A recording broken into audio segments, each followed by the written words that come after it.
do it. Welcome to the first episode of the DMD Cast Sports Podcast with Yes, my sir. boy Mason and my cousin Daquan.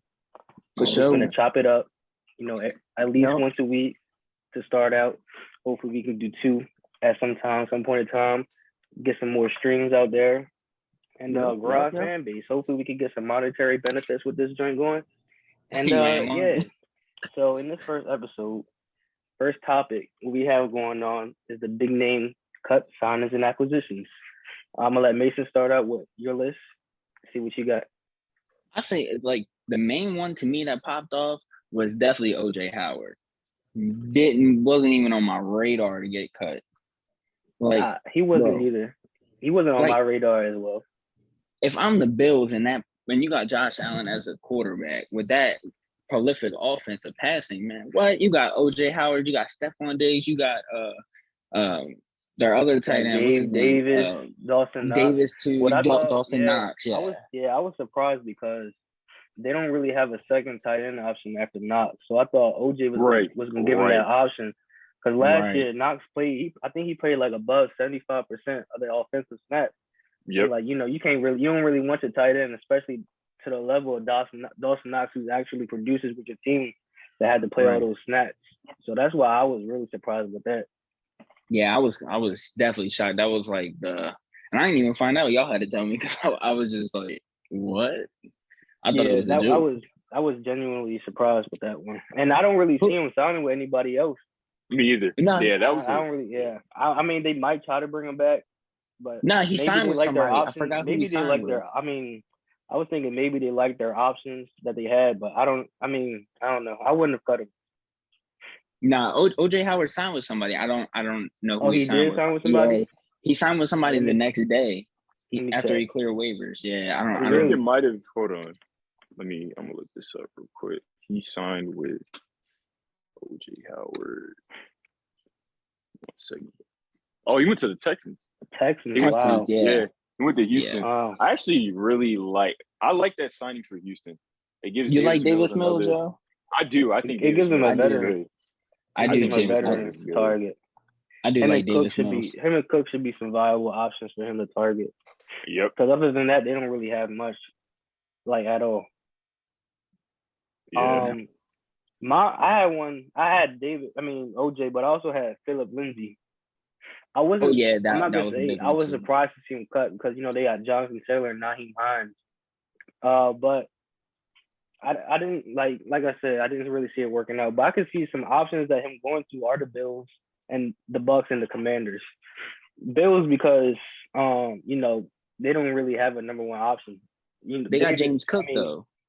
Yeah, James Cook is gonna really help that team. Yeah. I see him popping off. But as of right now, it's his rookie season, so that's why I kind of saw the Bills maybe going after Phillips. But I do think that James Cook is gonna pop off this year. I think this actually might be Singletary's last year in Buffalo. Oh, I think so, 100%. I think it might be. Yeah. I also saw Bucks with Rojo being gone to the Chiefs. Hey, I was gonna touch on that signing. I actually really like that Rojo signing. Rojo the Chiefs. I really like that signing. 100%. I think he might end up taking the most reps at running back. I think so. I do too. I think by week 8 he's starter. He's not really week 8 he's starting. He's not really, yeah. And then Commanders with Robinson.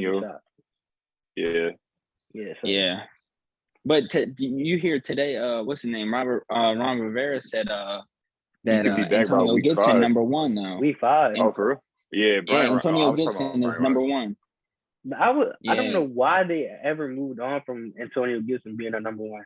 I don't understand that either. I think he's an underrated back in my opinion. Was he having fumbling issues? I think he was having. I think he did have a fumbling issue, but I mean he outside of McLaurin last year, because Logan Thompson was hurt a lot. Curtis Samuel didn't really play. Outside of McLaurin, Antonio Gibson was their second best option. And then but they also didn't have a quarterback either. Yeah, they also didn't have a quarterback. I don't think Carson Wentz is really the answer for them. No, but definitely not. I mean, he's definitely better than Heineke. Hey, I know it was only preseason, but if you watch that last preseason game with the Commanders and the Ravens, was it Sam Howell? Yo, he was looking like I like Sam.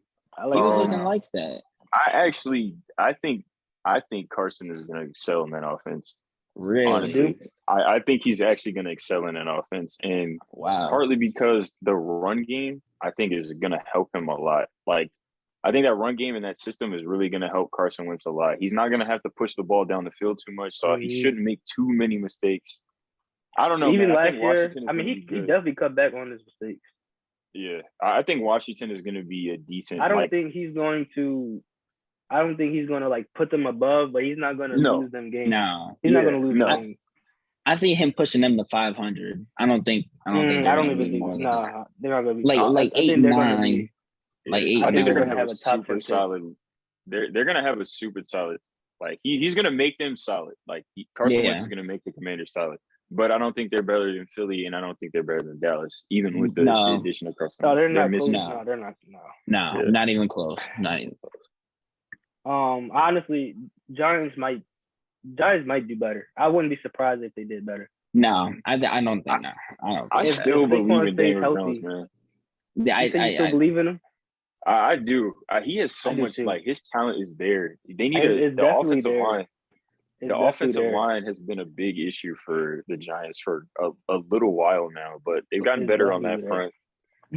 I think the Giants get Brian Dable. That's who their head coach is, Brian Dable. Yeah. I think he might make that offense excel. He might, but the two things I feel like with the Giants is Saquon staying healthy, and B, getting wide receivers the ball, because I think they had the highest payroll in wide receivers, and they did nothing last year. I think they definitely had the weapons. I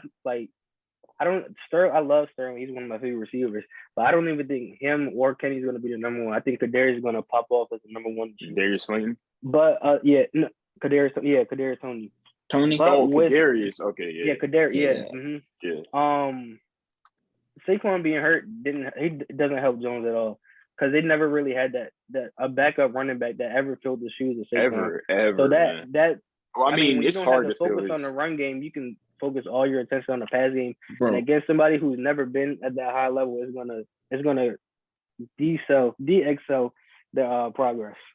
We're talking about Philip Lindsay and Saquon Barkley. That might be a nasty combo. That'd be a nice little change of pace style. They signed Matt Breida's going to be decent. Oh, okay. I forgot about Breida. Okay, I didn't even know they signed him. Honestly, that might be good then. Breida. The Giants will be.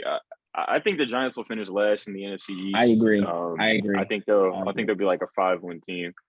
But I do think that they will be they won't be a terrible 5-win team. They'll be a bad team. Yeah.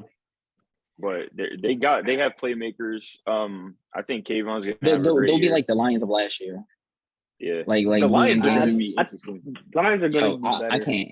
I can't wait to see the Lions, Joe. I think the Lions are.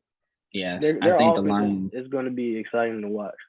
I think that's a very exciting team. Yeah, how do y'all feel about Josky Tart going to Philly? I feel like that was Philly's defense got a lot better. And they got that Garner secondary. Johnson.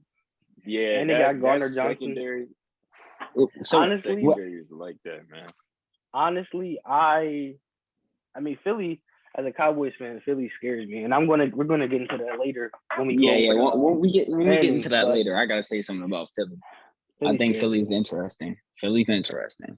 I was surprised Tony Jefferson. I mean, I was surprised, but when I really thought about it, I wasn't too surprised that Tony Jefferson got cut. My initial response was surprising, but after I couldn't even see. Yeah.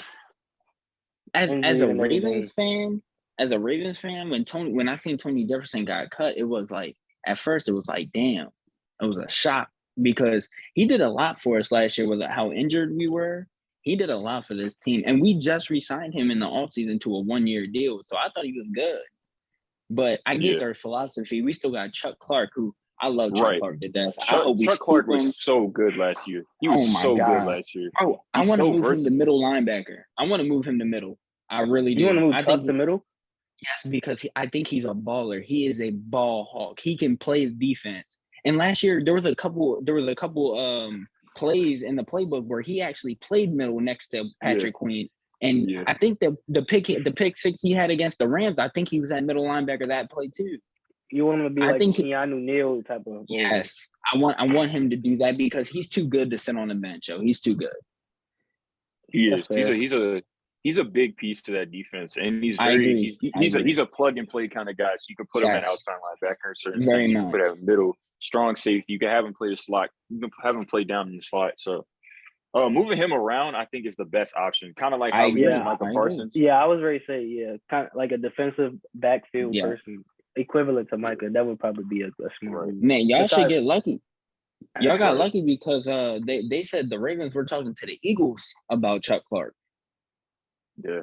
During draft night when we drafted Kyle Hamilton, they were talking about us trading for Jalen Reagor and trading I feel Chuck like Clark to them. That Kyle Hamilton draft is why y'all cut Tony. Oh, 100%. I can guarantee. Definitely filled the void. But moving on, how did y'all feel about the Jimmy G contract restructure? I'm honestly not surprised. I think Shanahan knows exactly what he has in Jimmy G, and I think he's a great failsafe. He's the best backup quarterback in the NFL. Clearly, the best backup quarterback in the NFL. That was the best way to put it. And if Trey Lance struggles, you know exactly what you have in Jimmy G. You know exactly. That's exactly a guy who knows the playbook. He knows the personnel. He has relationships with Kittle and Debo and all those guys. So, I think it was a great signing. That's for exactly why the 49ers, I think it was a great signing. But not for Trey Lance, agreed. I think it was interesting. Yeah, and that's why Trey Lance was aggravated. That's the exact thought I had. I feel like that's exactly why they re-signed him. But I don't know how, if I was Trey, how I would feel. Like, y'all gave me the starting position and everything, but y'all still want to keep him around. Right. I feel like I wish he could understand that maybe it's for his best good. Plus, Jimmy's going to help him learn the playbook. He's not one of those guys that's bitter towards him. I don't think he really loves the game. He don't really love the game. He don't need the money. But I feel like he's going to help Trey along the way. They said Trey Lance was pissed when he signed. He said he felt betrayed by the team. I mean, I'm not surprised. I can kind of see it, but it's like I can't at the same time because Jimmy G, as bad as everybody down talks him, this dude did take that team to the Super Bowl 2 years ago. Right. And was 10 minutes away from winning it at that. Right. I'm not surprised. I can see as a young quarterback, the team tells you, your owner and your coach tell you, like, this is your team. But then you sign the guy who I was playing behind last year you restructure his contract to sign him. So I can kind of understand from Trey Lance's perspective of, like, you tell me it's my team, but then you sign this guy over again. But like you said, like y'all said, like, I think he should view it as a benefit. Like, you have a veteran presence on the sideline who knows the playbook and who has said publicly, like, I'm here to help this guy. Like, I understand that I'm the backup now and I'm here to help him. So I feel like Trey Lance should find more comfort in the fact of, like, this guy actually supports me outside of, like, an Aaron Rodgers situation where it was coming out like he did not like love them picking Love or anything like that. So I wouldn't either if I was Rodgers, because, like, his whole career they've never really got him the necessary help. They've never drafted a receiver in the first round. To waste a first round draft pick on a backup quarterback when I still have some years left to play, I would have just won MVP about that thing. Yeah, I would have just won MVP. Some type of way about that. Yeah. Do you think Jimmy G can start for an NFL team right now? Oh, absolutely. And the first team that would have looked to pick him up was the Seahawks. So I believe that too. Absolutely. I believe Jimmy G could be a starter. Same division. That's the only thing that kind of got me off guard. Like, when I saw it, I was like, damn, it's smart for the 49ers. I'm like, damn, I think Jimmy can go and actually start for a couple NFL teams. And that's another reason I think they re-signed him too, because I think later on, maybe halfway through the season, if they see that Trey can really ball, they might try to trade Jimmy. Well, he has a no trade clause in his contract, but they said it can be waived if Jimmy agrees to go. I don't think Jimmy's going to disagree to go. No. If he has the chance to start pro. now. Jimmy's like the ultimate pro. Right. He sat behind Brady for 2 years? So. Yeah, and wasn't tripping about none of that. Nope. Moving on, y'all have y'all coaches on the hot seat list? Oh, 100%. All 100%. right. You got yours, cuz? Yeah. All right, you go ahead, go first. All right. So first of all, I think this is a huge year for Doug Peterson. I think, and I know it might not already. I think so. With this roster, right? Wow. The trades that the moves that they made. I won't say hot seat as far as like him getting fired, but if the Eagles do not play up to the level that they should this season, I absolutely think Doug coaches Peterson. Jacksonville. Yeah. That's why we were confused. Yeah, that's why we were Nick confused. Stefani. Yeah, okay. Oh, you meant Nick. Okay, no. Yeah. That makes sense. That makes sense. Yeah. Makes sense. I'm tripping. I was like, what the hell? Yeah, that's why we were like, huh? No, that's understandable. That's definitely understandable. Yes, 100%. I can agree with that one. Yeah, if the Eagles don't play up to what they should play up to, then I think the hot seat in Philadelphia. I think the seat in Philadelphia is going to be very, very warm by the end of the season. So how far do you think he has to go to not get fired? Does he have to make the conference title? Does he have to make the Super Bowl? I don't think he has to make the Super Bowl. I don't even think he has to make the NFC Championship. I think Philly needs to, 1, win the division, or 2, at the very least, be within a game. At very least, be within a game of the division winner, whether that be Washington, who I don't think is right. Okay. Or Dallas. 1 game. If they finish 500, this is an absolute loss year. It's an absolute loss year. Especially with that defense, I agree 100%. 100%. And the weapons they have on all. Right, yeah. Especially just getting AJ Brown 100%. If I agree 100%. But I mean, that was the biggest one for me. I really don't. The coaching position in the NFL right now is actually there's not too many coaches I believe would be on the hot seat because a lot of them are rebuilding. Yeah, I only have 4. I have a couple too. Go ahead. I have Pete, who I think should have been fired. Yes, I don't know. Yes, I do have Pete Carroll. His style of coaching is out, like a defense mentality is outdated. Yes. Plus, everything that goes on with Russell and everything that went on with Russell. I agree with Pete. Frank Wright, I think not this year, but next year. I think if you don't win the division this year, it's gonna be looking bad. I think Frank Wright, if they win the division, or not win, but say if they make the playoffs as like a 7th seed, I can see Frank Wright being last year's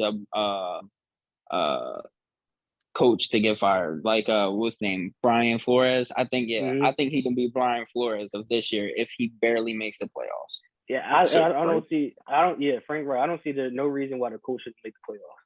Why they shouldn't win their division. Right, I agree. That's why I'm saying. I don't really think Tennessee is gonna. They might be finish a few. They're gonna regress. They have no receivers. They have no receivers. They have no outside game. They have Robert Woods, but he's coming off that ACL injury. I think third. Tennessee will finish 3rd in that division. Whoa! We'll get into it. We'll get into it later. But Tennessee will finish 3rd in that division. That's interesting. Was my 3rd name, and I feel like their defense. They're in a tough division, but their defense is too. I feel like it's too good for them not to compete. Plus, they have weapons on the outside, and a big part of the Panthers not competing is CMC being hurt. They were 3-0 last year, first 3 games, and then when CMC got hurt, that's when everything turned down. Yeah. So if CMC stays healthy and they still have a bad season this year, I think Matt Rule may be looking at some phone calls. And my last name is Mike McCarthy. As a Cowboys, that's my number one. Yes, my number one. I cannot stand but the reason, I'm gonna touch on my number one. Mike real quick. The reason why Mike is not on my list is because of Jerry Jones. Jerry is not going to fire Mike McCarthy. He's not going to fire him. He should. He should. Bro, he should have got fired. But he's not going to because Jerry likes He should have got fired. He should have been got fired. He can control Mike McCarthy. Mm-hmm. That's terrible. He should have been got fired. 100%. Like the penalty problem. Yeah, that directly translates to coaching. Yeah. That's like it's so bad. Right. The best teams in the NFL do not commit penalties like that. They don't. Nope. They don't. Nope. The Bills are a well-coached team. They do not commit penalties like that. Nope. Tampa Bay do not commit penalties like that. Hell no. The teams that win, San Francisco they are disciplined teams Very with great Very coaches. disciplined. Very disciplined. But yeah, my fault. Mike was gonna be on my list, but No, I know definitely on Jerry. the hot I seat. know Jerry. He's not gonna fire. He's not. Bro, he should have been got fired.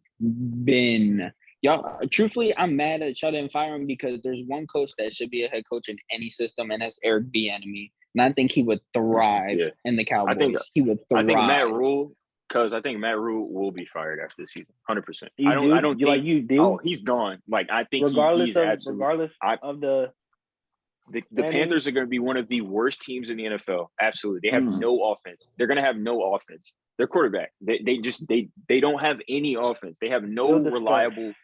They have no reliable quarterback. Baker Mayfield is not reliable. He's not. He's absolutely not reliable. With no playmakers, Christian McCaffrey is going to get hurt at some point in the season. I hope he doesn't. Like that. I hope he doesn't. But I mean, it's every year he's been hurt. It's just like, Michael Thomas. You expect him to get hurt. Right. He's just one of those players. And I knew Carolina early on. I knew Carolina early on last season was a fake contender. Their schedule was just they like they played no one. But they had I knew we would beat their test, and we proved we dominated them. The score was closer than what it actually was because we were up, I think 38-13 or something like that. We were up like a bunch of points at some point.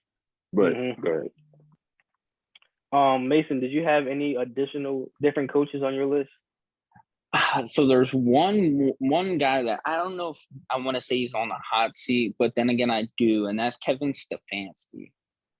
I know they just got Deshaun, so I know they're probably disagree. Well, go ahead. I think they're gonna wait one more year to see how he does a full season with Deshaun, but I just think last year was a failure. I think he got one good season, but I mean, I don't want to seem biased because I'm a Ravens fan, but I just think he should be on the hot seat. I think Kevin's a good coach. It's Cleveland. It's always something going on with Cleveland. You had Baker playing through injuries. You had everything going on between Odell and Baker. Jarvis didn't really want to be there, but you gotta point their hat to the defense. Their defense always keeps them on games. They're well coached. They have one of the best lines in the league. I feel like if they can be around, if they could be around 500 when Deshaun Watson comes back with Jacoby Brissett, I feel like that directly points to coaching. It does. And I feel like 100%. Kevin is nowhere near a hot seat type of guy. I think this whole Deshaun Watson situation has bought Kevin a year. It bought him a year. That's what I'm saying. I think it bought him a year. That's what I'm saying. Yeah. Not this year, but maybe next year. That's all. Yeah. That's fair to say. That's definitely fair to say. The level of talent on that team, they just got Amari Cooper. You obviously have Myles Garrett. Right. They filled a good defense. You got Denzel Ward in the secondary. Like there are playmakers on this team. Right. I do think in a year, if Cleveland is struggling, let's say Deshaun comes back, right? Even if they're 500, Deshaun comes back, they start to struggle. I think you're going to hear rumblings around that team and around that locker room that like he might not be the guy. I don't agree. I don't agree with that because me knowing us being smarter than a typical sports fan, Deshaun's gonna struggle when he comes back. I do too. Especially 100%. Not the first game because it's Houston. That's whatever. But those few weeks after that, he's gonna struggle because he hasn't played in a real game in a year and a half. It'll be a year and a half when he comes back. So he's definitely gonna. No matter how good he is, he's gonna struggle. Let me see. Deshaun's suspended how many games? 6, right? He's 11. Miss the first 11. 11. Oh yeah, he did got the. He comes back week 13. Yeah, they play Houston, which I think was a money grab, but that's just me. I agree. Let's see what their schedule is looking like. All right, so they start the season against Carolina, which I think that's an L. I think Baker. I think Baker is gonna have the game of his life. Okay. Baker is gonna have the game of his life. Then they play. So we got 0-1. They play New York. The Jets. I think the Jets are gonna be way better. I think the Jets win that. I think the Jets feel like win that. If Zach would have been playing, the Jets could win. I feel Don't like sleep on Zach is- Flacco now. Yeah. what? All right. Don't sleep on Flacco. I would he lean is to the still there. Jets. I would lean to the Jets winning that game. I personally. agree would with that too. one. I like the agree. weapons. I like the weapons. And the defense. I think the Steelers are going to be just fine. I think they're going to finish think so, too. 500. I think so too. I think I feel Mike like- Tomlin. Yeah, off the strength of Mike Tomlin. Yeah, I think Tomlin is a top 3 coach in the league.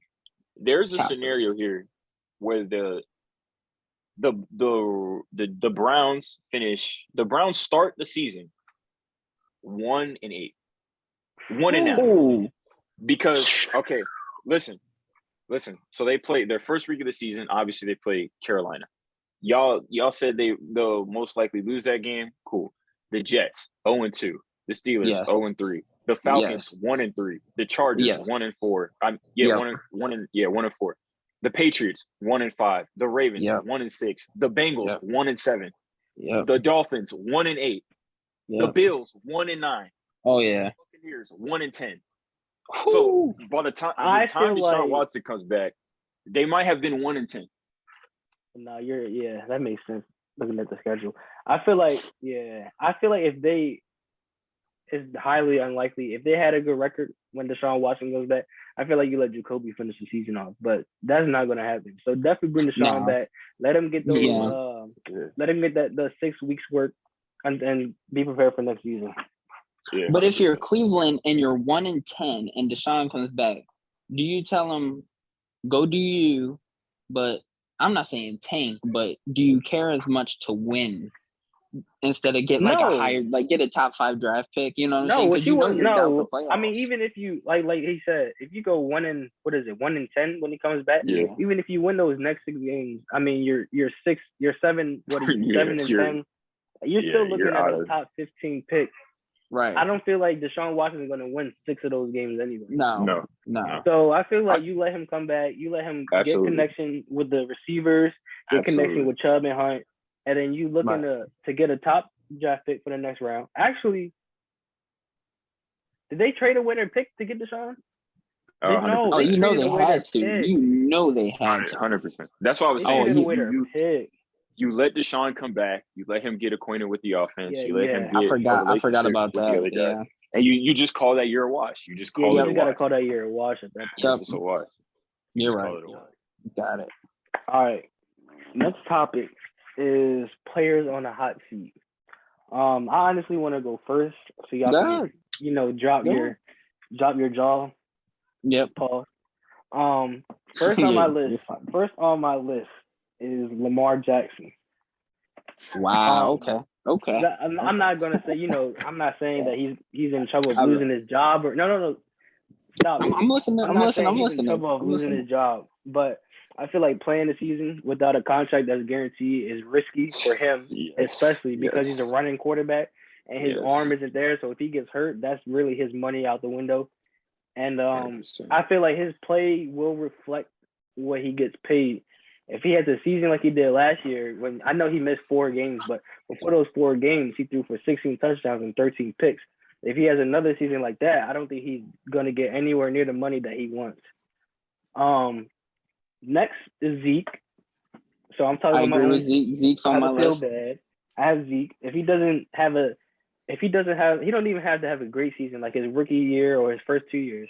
If he doesn't have a good season, then he's risking getting cut, especially with his contract coming to the end, having to pay all that money. A lot of people feel like Pollard is every down back. I highly disagree, but that's reality. I feel like if he doesn't average around 75 yards per game, he might have to get snipped. I have Hurts, Tua, Darnold.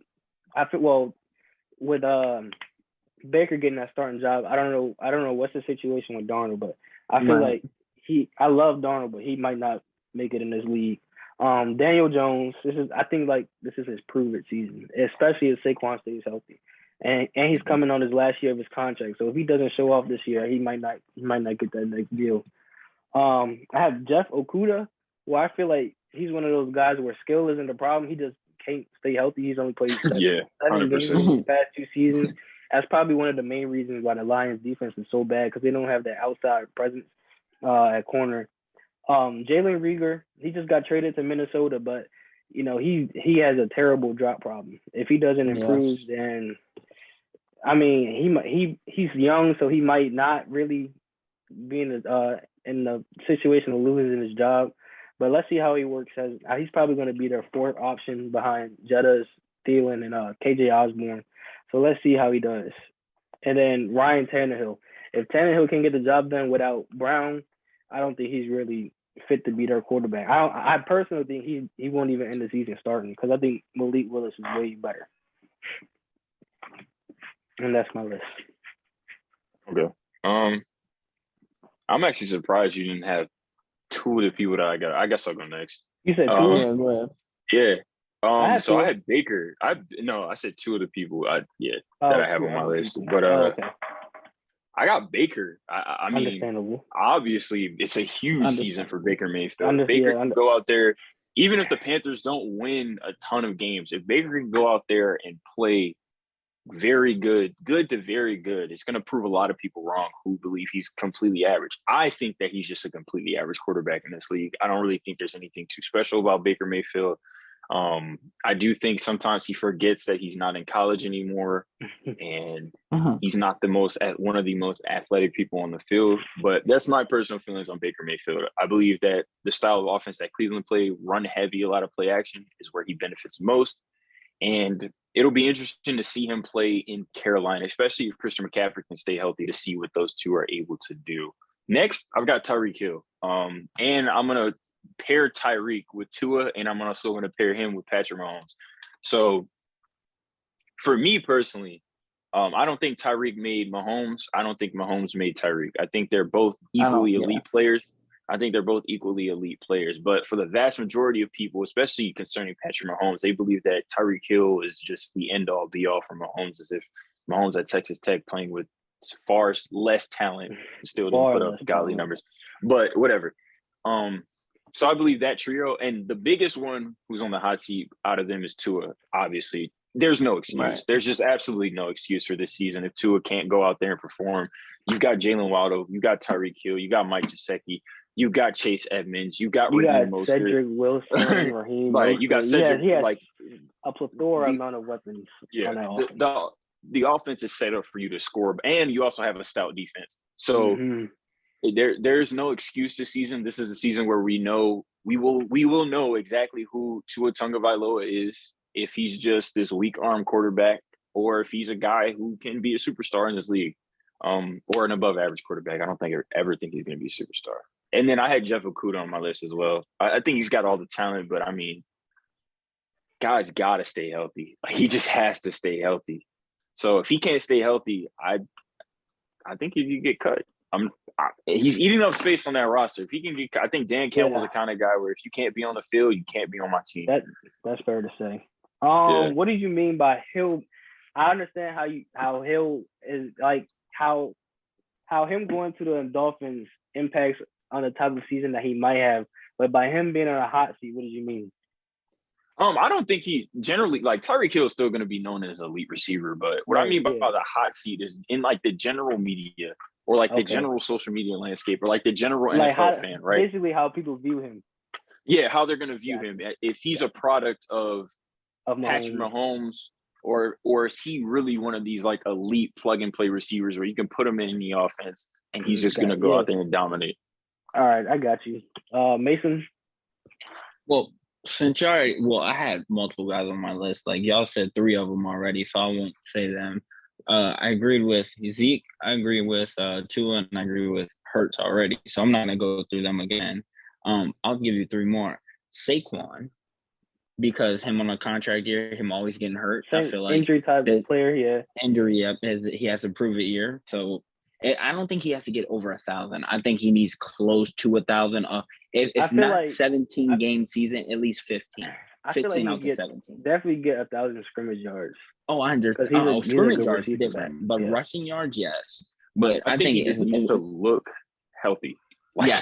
That's where he needs to start. He just needs to look healthy. Yes. And then second one is the quarterback Trey Lance. Trey Lance to me is definitely on the hot seat. Nah, I And can't. no. I'm not saying that he's on the hot seat as to lose his job. I'm saying on the hot seat from all the pressure. I think there's a pressure because you think he now has he. pressure? Yeah, it's not True. necessarily like like he's gonna lose his job. No. I'm just saying like pressure on him. Like they just re-signed. They just No, re-signed yeah. Jimmy Garoppolo, so now he has to look back on his shoulder. Oh shit, I got him behind me again. It's like know it could be nerve-wracking for a first-year fully time starting quarterback. And then my the last guy I got he's not on the hot seat for losing his job. He's on the hot seat for staying to course and not falling. It's Josh Allen. Because now let me tell you this. It's because everybody has Josh Allen in the Bills. Either Josh Allen as MVP and the Bills in the Super Bowl, or the Bills in the Super Bowl and winning it, and Josh Allen in the top 5 MVP. I'm not sitting here saying that Josh Allen's not going to be in them, but I think if they don't at least sniff an AFC title game, say they get upset in the say their first round bye, and they get upset in the first round in the divisional, I think it's a massive letdown. That's why I'm just saying pressure build. I think Josh Allen's number one when it comes to pressure. This is the most hyped the Bills have been since the 90s through the 94 when they went to the 4 straight Super Bowls. This is so much pressure on Josh Allen, so I think he's number one on the shaken up hot list. That's fair to say. Moving on to this next topic, I have Lamar on a list. Who would you take over Lamar? And I'm going to leave the obvious answers off, whether that be you're taking him over or you're taking Lamar over. So I'm leaving those obvious answers off. But, people who's close to his peer or not. But would you take Herbert or Lamar? Herbert, 100%. Well, I don't know why Mason's thinking about this. I'm not even going to answer these questions. I'm going to let you do this because I'm not going to answer. Wait, who's your answer? Hey, I'm not going to pick anybody over Lamar, and that's just because I'm a loyalist. I'm sorry. I'm not going to do it. I'm the most loyal Cowboys fan ever, but I'm honest. Hey, yeah. I'm honest too, but answer for the podcast. Answer for the fans. Say this. And right now in the league, there might be 3 quarterbacks I'm taking over Lamar, and that's just me. I'm taking Josh Allen, I'm taking Patrick Mahomes, and I'm taking fucking Aaron Rodgers. Only 3 I'm taking, and maybe Brady 4. I'll take them 4 over Lamar. Everybody else, no. I'll answer. No Joey Burrow. Lamar's not even close. No Herbert. I'm sorry. I'm just me personally. I'm not taking him.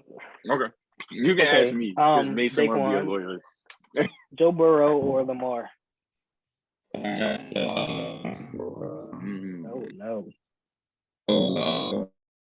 Is that Mason or Daquan? Yeah, it's Mason. Yeah, right. some technical difficulties. Some technical difficulties. Go ahead and get that situated, Mason. Burrow or Lamar? This is actually a really, really interesting question. It depends on the type of offense that I'm trying to run. Because I do think Lamar is absolutely dynamic. Yeah, especially with his legs. Generational talent. But in the playoffs, man, I don't feel like that is a way that's going to win the Ravens a lot of playoff games. So I got to go with Joe Burrow. And it's proven in history, running quarterbacks don't win in the playoffs.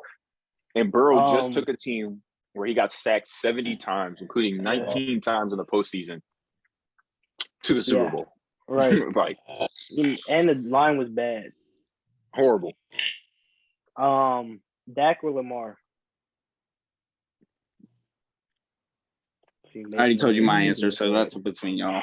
No, yeah, I know it's between us. Dak or Lamar? I'm taking Dak. I trust Dak more in the big moment than I do Lamar Jackson.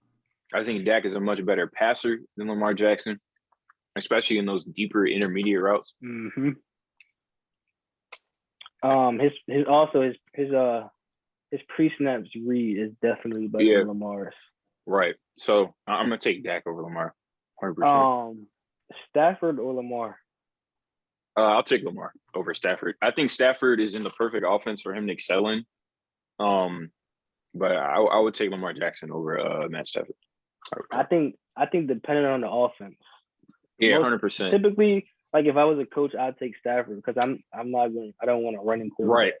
Right. Whose primary game is running. Like Russell Wilson is the running quarterback, but I could take Russell. But I don't think I want Lamar over Stafford in my type of offense. What makes Lamar so special with like what makes him such a special football player does not generally translate well into quarterbacking. And that's why it's so hard to pick especially in the NFL. him over these other quarterbacks. It's so hard to pick him over these other quarterbacks. A person I think is very underrated, Derek Carr or Lamar. Oh, I'm taking Carr. Carr is one of my top 5 favorite players in the NFL. Without a shadow of a doubt. He is one of my top 5 favorite players in the NFL. I think 100% Carr is somebody you can arguably put top 10. I think he's I think he's yeah. I think he leads the league in comeback drives since he entered the NFL in since Dak Prescott in the NFL in 2016. I wish he would have never got hurt. I would have liked to see where his career would have been if he never got hurt. But I digress. Watson or Lamar? Not this year, but would you rather have a Watson or Lamar? I'm gonna take the guy who can run the ball and has better arm talent. So Deshaun Watson. Yeah, I think Watson is. He may not show it this year, but I think Watson's a top 5 quarterback. He's super talented. Okay. Very talented, and I can't wait to see him play with Cleveland because they're years beyond what they were and what Houston was when just Watson was there. Oh yeah, even with Hopkins. Yeah. Kyler or Lamar? I'll take Lamar. Take Lamar. Yep, I will take Lamar Jackson over Kyler Murray. I think the playoffs and down the stretch, the Cardinals down the stretch of the Cardinals season really showed who Kyler actually is. And that playoff performance was just pitiful. Like it was actually just pitiful. So I would take Lamar Jackson over Kyler Murray, 100%. I would take Kyler, and to piggyback on what you said about down the stretch, I feel like Cliff doesn't make adjustments. I don't think Cliff. That's who I every forgot. Team he coaches, Cliff, he's on the hot seat. By the way, sorry, I forgot him earlier. I knew there was a coach. I forgot. Cliff Kingsbury, 100% on the hot seat. 100%. The only reason I didn't put him in there is just because they went to the playoffs last year, right? And they started out 8-0 or something. That's the only reason I didn't put him off so fast. Right, that's the problem though. The only reason they got to the playoffs is how they started. Yeah, I feel like I don't feel like that really translates to Kyler. I mean, it does a little. Of course, he's a quarterback and everything, but with Hopkins going out, that impacted Kyler. But that didn't really Cliff is in history. He does not make adjustments throughout the season, and once everybody starts picking up on what you do, then as an NFL team, you're done after that if you don't make adjustments. I feel like that's also a problem. I don't want to say Kellen Moore is not on the hot seat. He's too young to be on the hot seat. He has to go through these problems, but I feel like that's the problem with Kellen Moore. He doesn't make enough adjustments. Yeah. This last name I have on the list is Kirk Cousins. Kirk's so interesting, man, because one game Kirk will look like a top 5 level quarterback, just out there just throwing absolute dimes. And then the next game Kirk will just look like just the most mediocre quarterback in the NFL. So it's so hard with him. I don't know, man. That's a toss-up to me. But I respect Kirk so much because he's good. Like, he's really good. I love Kirk. He's a good quarterback. Even he showed it in Washington. Who was his best receiver in Washington? I don't even remember. Kirk showed to me where he was in Washington. Garcon, maybe? No, Garcon. Pierre? Was it Jameson? I think it was Crowder. It might have been Jameson. It might have been Crowder. Regardless, he didn't have a top-tier receiver. He still showed that he could be a top-tier quarterback. And I was so happy when Minnesota signed him, when Washington didn't sign him. But I think Kirk's a better quarterback. And I think he'll really take another leap this year with McConnell. Yeah. Because him and Zimmer, they never saw eye to eye. Yes. And sometimes I feel like that will reflect in Kirk's play. Like that one time when he lined up behind the guard. I don't know. I feel like under McConnell, like he's gonna have MVP type numbers, especially with Jettas being out there. If Thielen stays healthy, they're gonna have him. I think they might be the best offense in the league. Defensively, though, that's always the question. Now I feel like they have the potential. They definitely have the potential. Like they're gonna get better, but we're gonna get into that. They're gonna get into that. Next up, how does the rush deal affect the league? I mean, I don't I don't think it necessarily does anything for the quarterback position. These guys are just going to get paid more and more. Right. I think it directly affects Lamar's contract though. It I agree. 100%, because if Lamar goes out there and he has an amazing season, that 265, like he's going to get more than that. 100%, he's going to get more than that. I think Lamar's right probably now, going to be pushing 300. I think right now Lamar. Well, we're gonna get into that in a minute with Lamar's contract, but I think Russ's contract, because it's the guaranteed money isn't as much as I thought it was. Right, It's only like right. 169. I think it's the same Where around Kyler. Kyler's 189, Russ is it's 165, and then Watson Watson's type crazy deal. deal. Yeah, no, I feel like with Russ signing that deal, that's 2 quarterbacks since Watson signed his deal that came in way below his deal. So I feel like Russ's deal directly is going to reflect Lamar's, Herbert's, 100%. and Burrow's deal, because with them trying to get maybe possibly thinking about getting Watson money, they're going to be like, oh, Watson's deal, that's an outlier. You just had 2 quarterbacks sign after him with way less money. So I feel like that maybe hurts their chance if they wanted Watson's type money. But I don't think I definitely think Watson's deal is the outlier. I'm not saying he doesn't deserve it, but it's an outlier. So people trying to get it's insane. Not gonna happen. And that deal was just insane. Yeah. I don't think it does.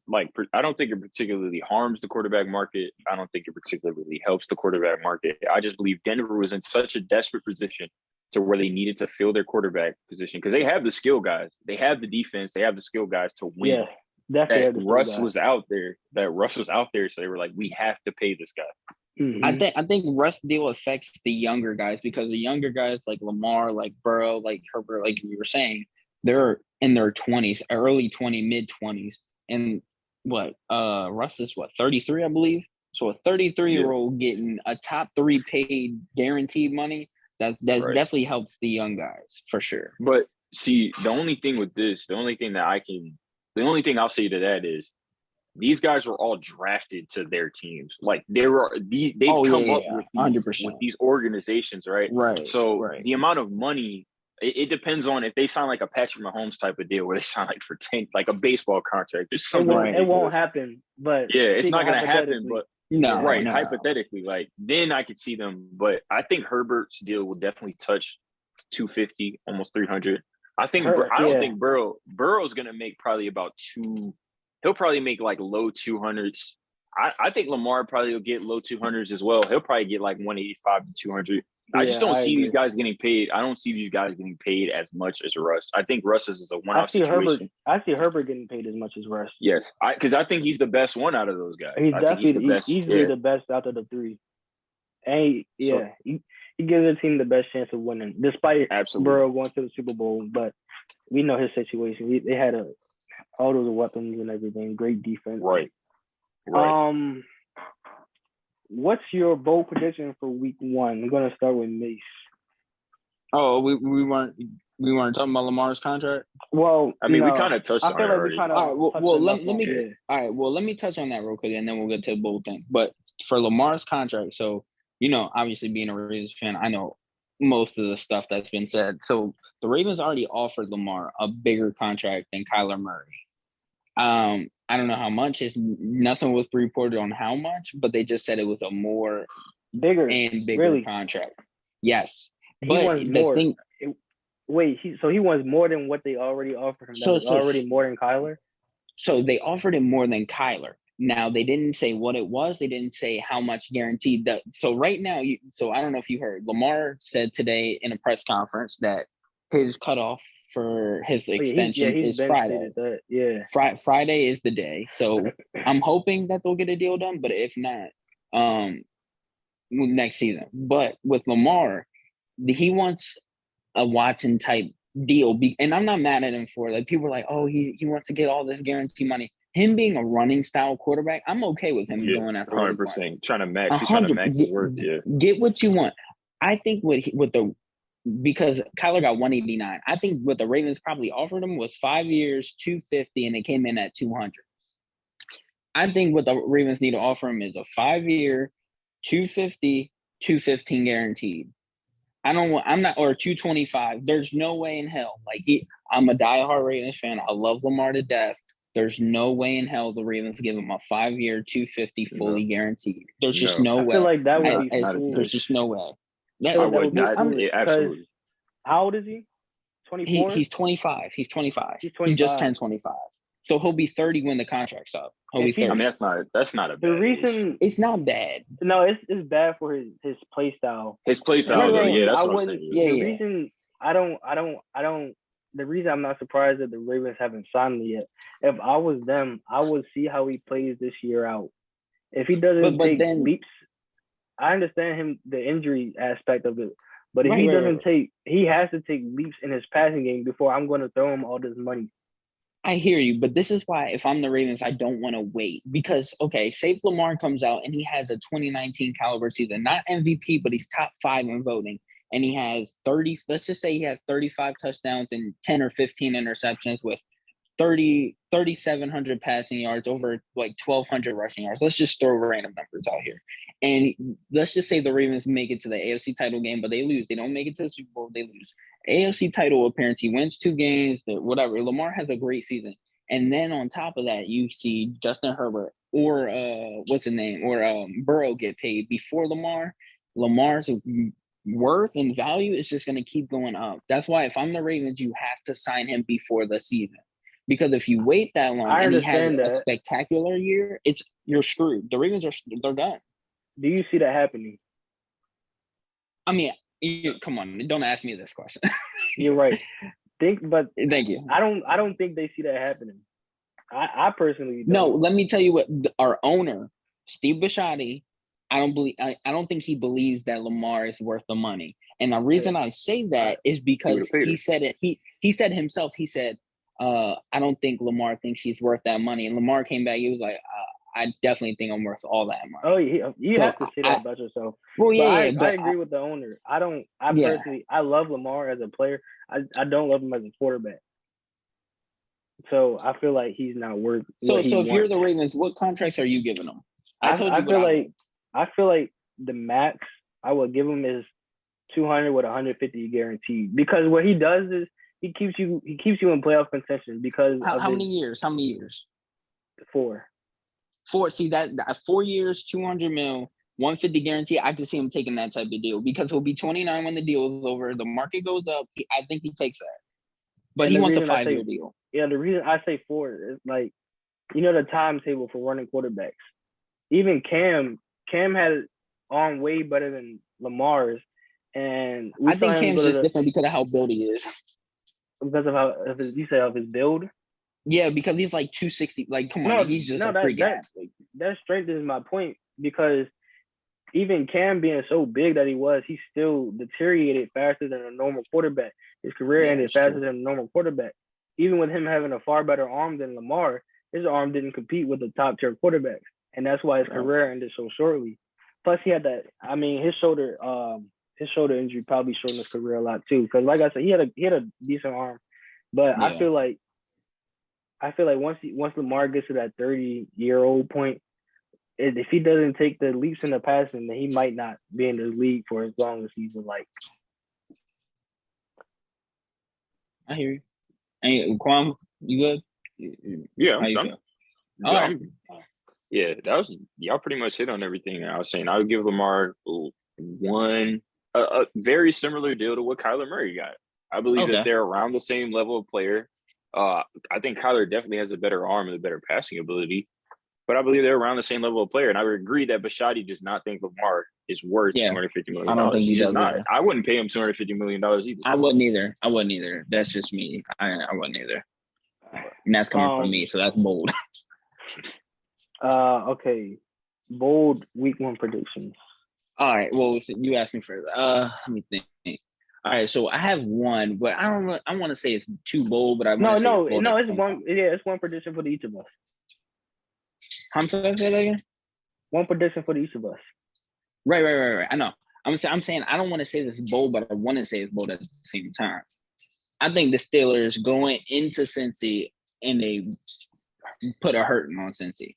I think the That's very Steelers bold. walk it. That's I'm very telling bold. you, I think it's very bold, but I think it's true. I think they're gonna walk into Cincy. I'm not gonna say they're gonna beat them by 25, but I think they have a 10. They're gonna beat them by double digits. I believe in Tomlin. I believe in Tomlin. I'll just say that. That's very bold of you to say, young man. Daquan. I think New England rights their wrongs of losing to Miami recently, and they go into Miami and they shut down Tua. And I think Bill Belichick does what Belichick does. I think he shuts down hype trains.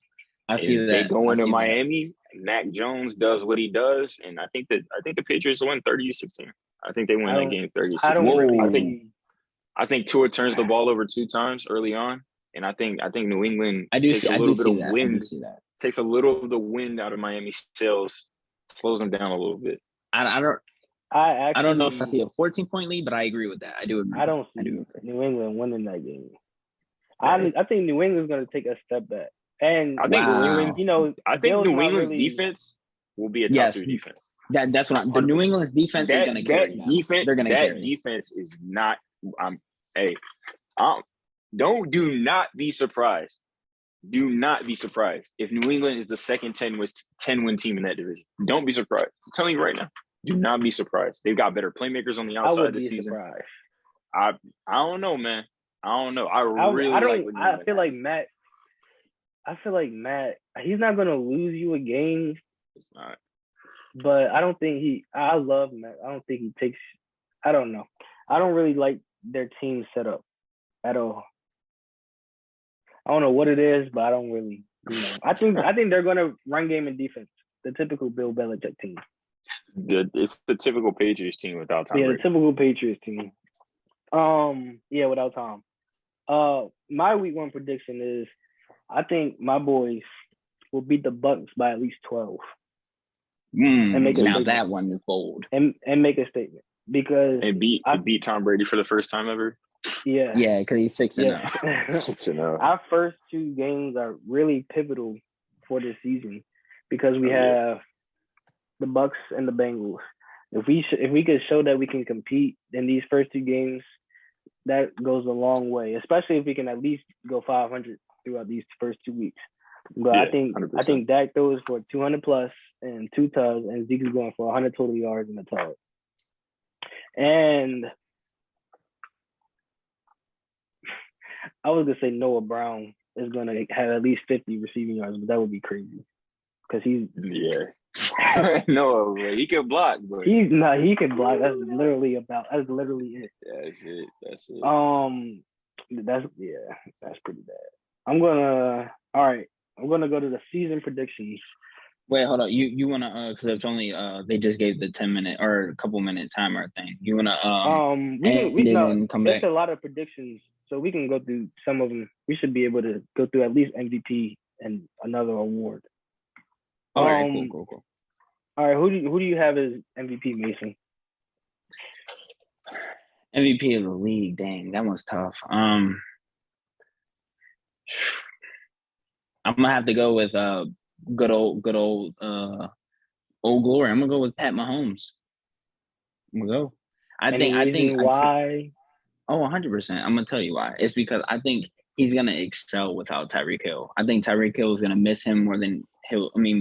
Tyreek Hill's gonna miss Pat Mahomes more than Pat's gonna miss Hill. I think Pat Mahomes will have 3 wide receivers, 1,000 yards each. I got Marquez Valdez-Scantling, Juju Smith-Schuster, McCole Hardman. McCole Hardman's gonna have a breakout season. Wait, so 4 not total? Even Kelsey? Kelsey going for 1,000. Kelsey getting 1,000. Well, that's why 4 targets going for 1,000. 100%. That's Madden type number. I'm telling you, he's gonna have an unbelievable year. I think that truthfully. Cuz I actually agree with Mason. I think Patrick Mahomes, because the MVP is not just about your play; it's also about storyline. And Mahomes has a great storyline going for him. A lot of people are doubting him, saying that he's going to miss Tyreek Hill, saying that he's Tyreek Hill made, and all this other stuff. I think Mahomes throws for nearly 5,000 yards again because people don't realize in his down year he threw for 4,800 yards and 37 touchdowns. Mm-hmm. Like that's a down year. That's a down year. That's crazy. Like I think Mahomes is going to throw for 50 touchdowns this season. I think he's going to throw for 50 touchdowns this season. I think he's going to throw for 5,000 yards. Do it. Right. I think he's going to do it for the second time, and I think he's going to prove people wrong that label him as this Tyreek Hill, Travis Kelce made quarterback. Even though they definitely help him out, I think he's really going to show his every great quarterback has had great weapons. Of course. I mean, we know that, like know that, but in the general, people, how people are. So I think Mahomes is he's gonna win MVP. I think he's gonna run away with it. I also have Mahomes going for MVP, not for the same reasons as Nate. Well, I'm not gonna say not for the same reasons. I don't think he's gonna have 4,000-yard receivers. That'd be insane. I think I originally had Rodgers for MVP, but I took a step back when I looked at the standings, and I think the Vikings will win that division. Yes. In a tiebreaker. But I feel like for Rodgers to have, I don't think they're going to he's definitely going to have a great season, probably 25 to 30 touchdowns and maybe 4K yards. But I think they're going to be a run-first team, and they're going to ride the backs of their run game and their defense. And then after Rodgers, I feel like it's a three-man race. After Rodgers, it came down to Allen and Mahomes. I just feel like Mahomes not having that number one receiver on the outside, I feel like he's going to still have that great season. He's going to throw for 45-plus yards, 45-plus touchdowns, and less than 10 interceptions. And I feel like Juju's going to go for 1,000, as well, of course, Kelce. 100%. And I feel like McColl's he's going to prove to the league that he could be a number 2 receiver. Because I feel like he's been looked at as a return specialist, and I think he's more than that. And I think Skyer is going to have a decent rookie season. And I think MVS kind of replaces that deep threat that they're going to miss with Hill, but they're going to do their thing. All right. So next up, we have the Offensive Player of the Year. Mason? This one's tough. I mean, but I got to go again with Old Faithful. I'm going to go with Derrick Henry. I think he'll have over 2,000-yard season again. I have an agenda with Derrick Henry. I think he's highly overrated. So for you fans that will be listening, the Derrick Henry agenda is crazy. But cuz I'm gonna say Justin Jefferson wins Offensive Player of the Year. I think he has a ton of momentum going into the season. He had an excellent season last year. And I think that's just going to continue. He would have won if Cooper Kupp didn't have an historical season. Right. If Cooper Kupp didn't just go be historically great. So I'm going to go with Justin Jefferson.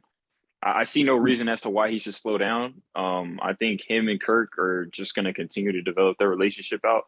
And I think the Vikings offense should be even more dynamic. I mean, I feel like Justin Jefferson could play the same role that Cooper Kupp does, and he's going to be playing in a similar offense. So, and it's the same. The same offense. Literally the same offense. He's going to be playing the exact same role. I also have Jefferson. Yep, I think Justin Jefferson takes it. At least 115 receptions, 1,500 yards, and 15 touchdowns. Yeah, that's what I got. I got like 15. I got 14, 15, 16, 17 touchdowns. Yeah, I think he's going to be terrific this season.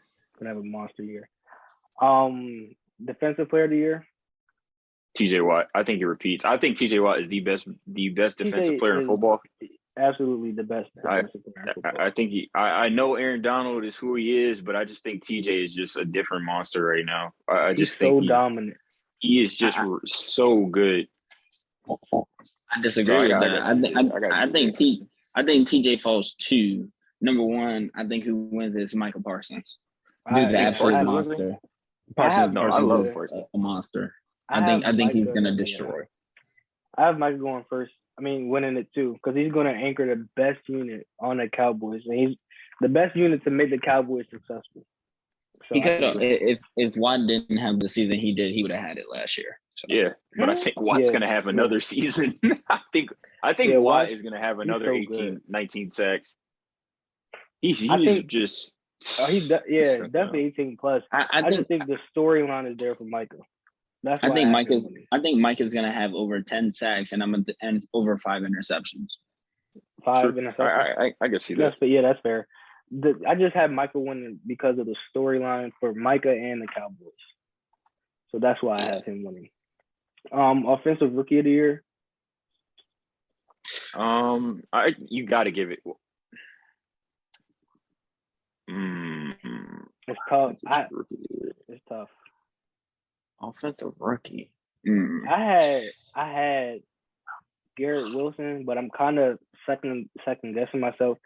I mean, I'm still gonna go Garrett Wilson, but I feel like I wouldn't be surprised if Chris Olave won it. I was ready to say the only one that makes sense is Chris Olave. I think Chris is gonna. I think he is going to thrive in that same system. I think Michael Thomas coming back.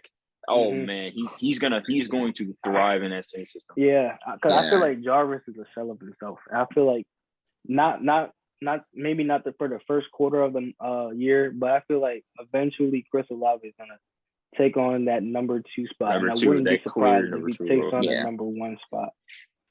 Depending on the version of Michael Thomas that we have. I think Mike is going to come back on a word path. I honestly do think. I think he's going to come back on a word path.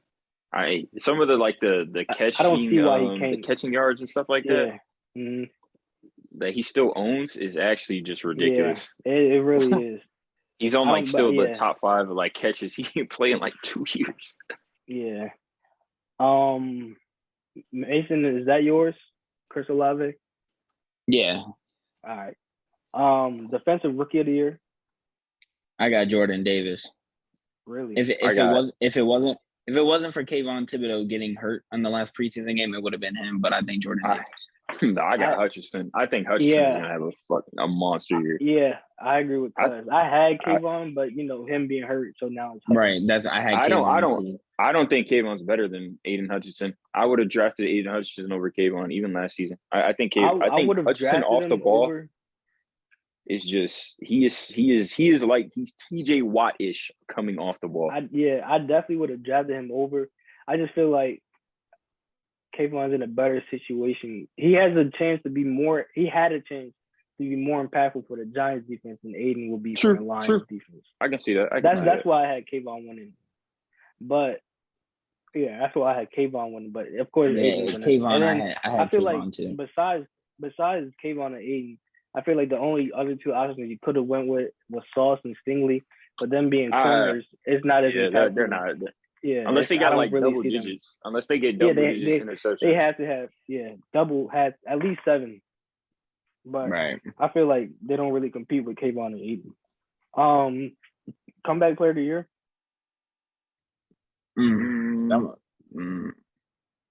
Oh, Michael Thomas. Yeah.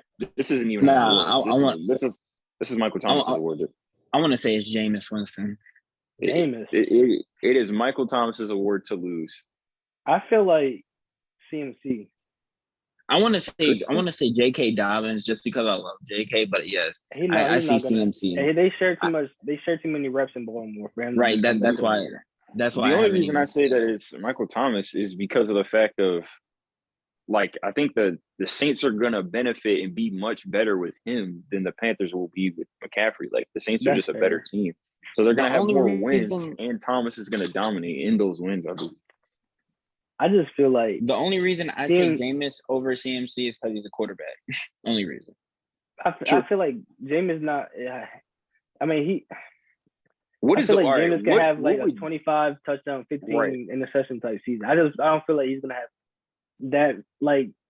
I feel like Dak had a better chance to win comeback player of the year with his numbers than Jameis. I don't think Jameis matches Dak's numbers this year. Yeah. But I feel like CMC because I feel like he's gonna go for 2,200 scrimmage yards and 20 touchdowns if he stays healthy. If he stays healthy. And of course, have Thomas after that, and I also think Saquon, depending on the Saquon we get back. But I feel like CMC is gonna win it if he stays healthy. Coach of the year. I'm not mad at that. Coach of the year. Why am I blanking on Minnesota's head coach? Because I think they're gonna win that division. Yeah. Oh, O'Connell. O'Connell. Daboll. Is it Daboll? Minnesota? It's O'Connell. Yeah. It's O'Connell. Yeah. I got O'Connell winning Coach of the Year. I think Minnesota's going to win that division. And I think he's going to win Coach of the Year, 100%. Mason. I think it's gonna be the Eagles coach, either him or the Lions. Dan Campbell. You think Dan gonna win Coach of the Year? I feel like the Lions are definitely going to be better than they were last year, but they're not going to have a good enough season. I think the Lions. I think the Lions could go 8-9, and then Dan Campbell can win it at an 8-9 record because it's the Lions. Now, if it's not the Lions, I'm saying I'm going to take the Eagles. I'm going to take Nick. Those are the two. In my opinion. I have Brandon Staley. I feel like they're going to be tied for first. Well, they're going to lose a tiebreaker to the Chiefs for first place in their division. But I have Brandon Staley. Okay, that's respectable. I don't know. Yeah. And I added our own reward. I added Breakout Player of the Year. Do y'all have a name in mind for that reward?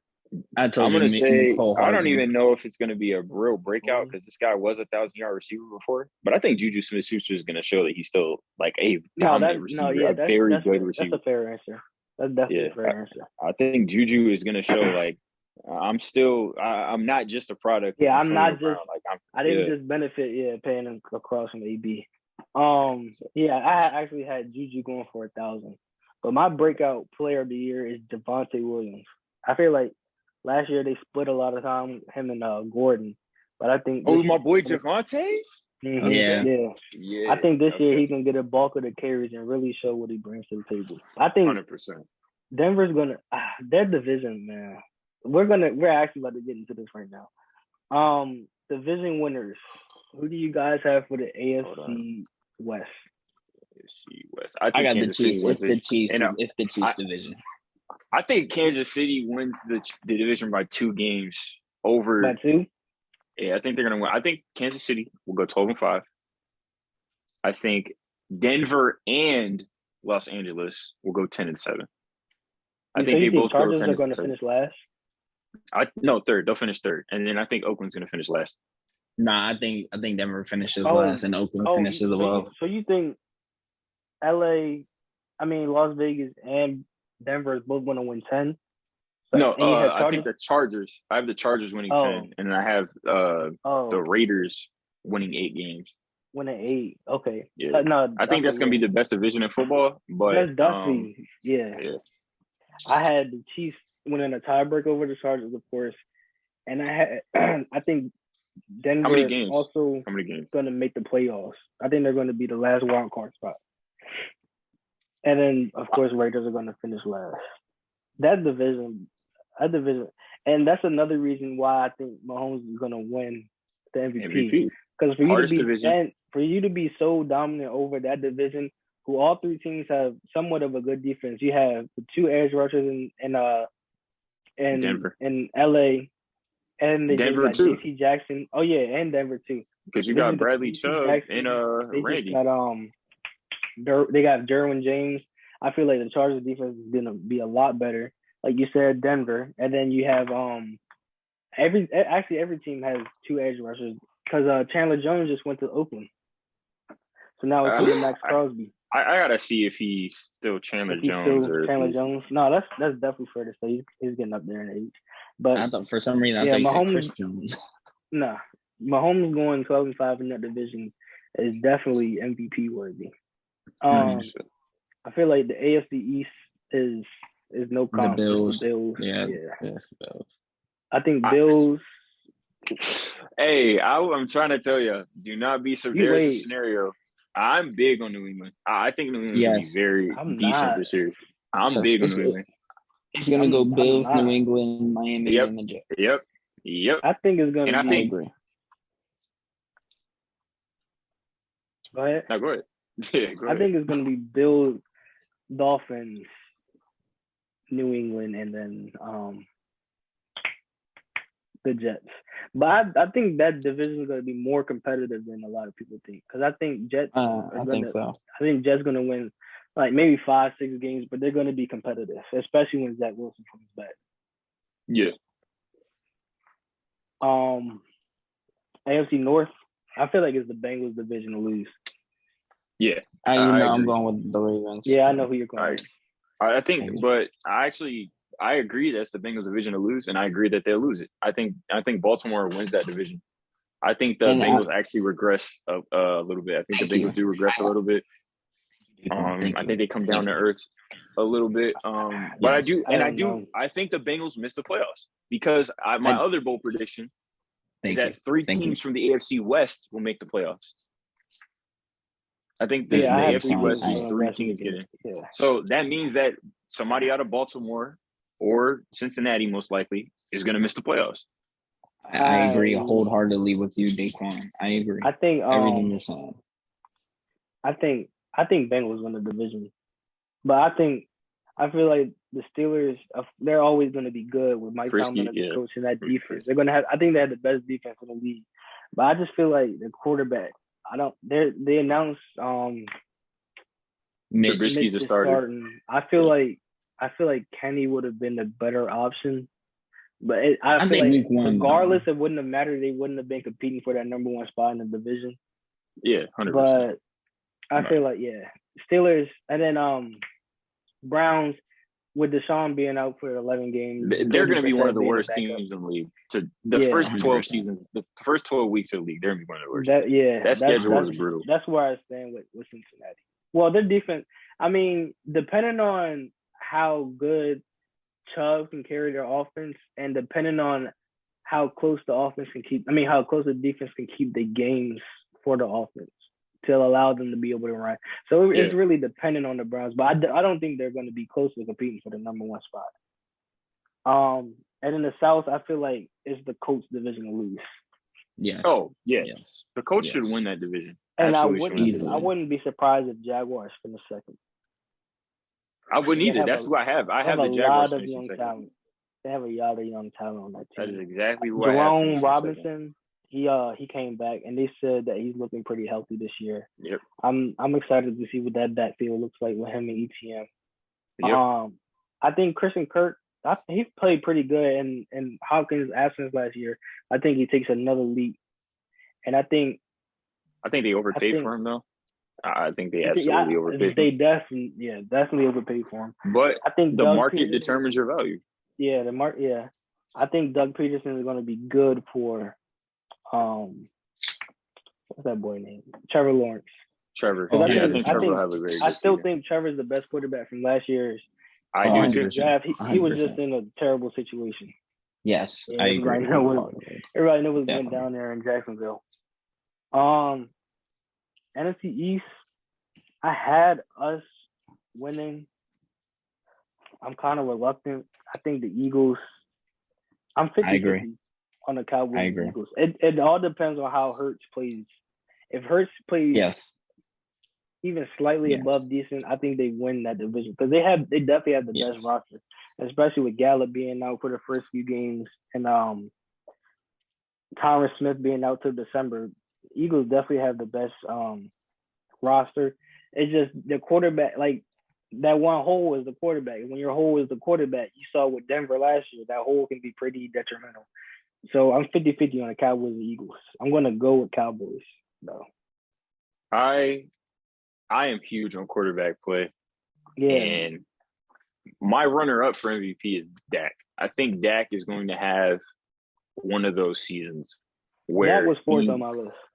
He firmly puts himself in like the elite quarterback class. So because of that, I think we'll win the division by a game. I think it'll come down to a late game situation where we play Philly. And I think the series of Philly is going to be huge.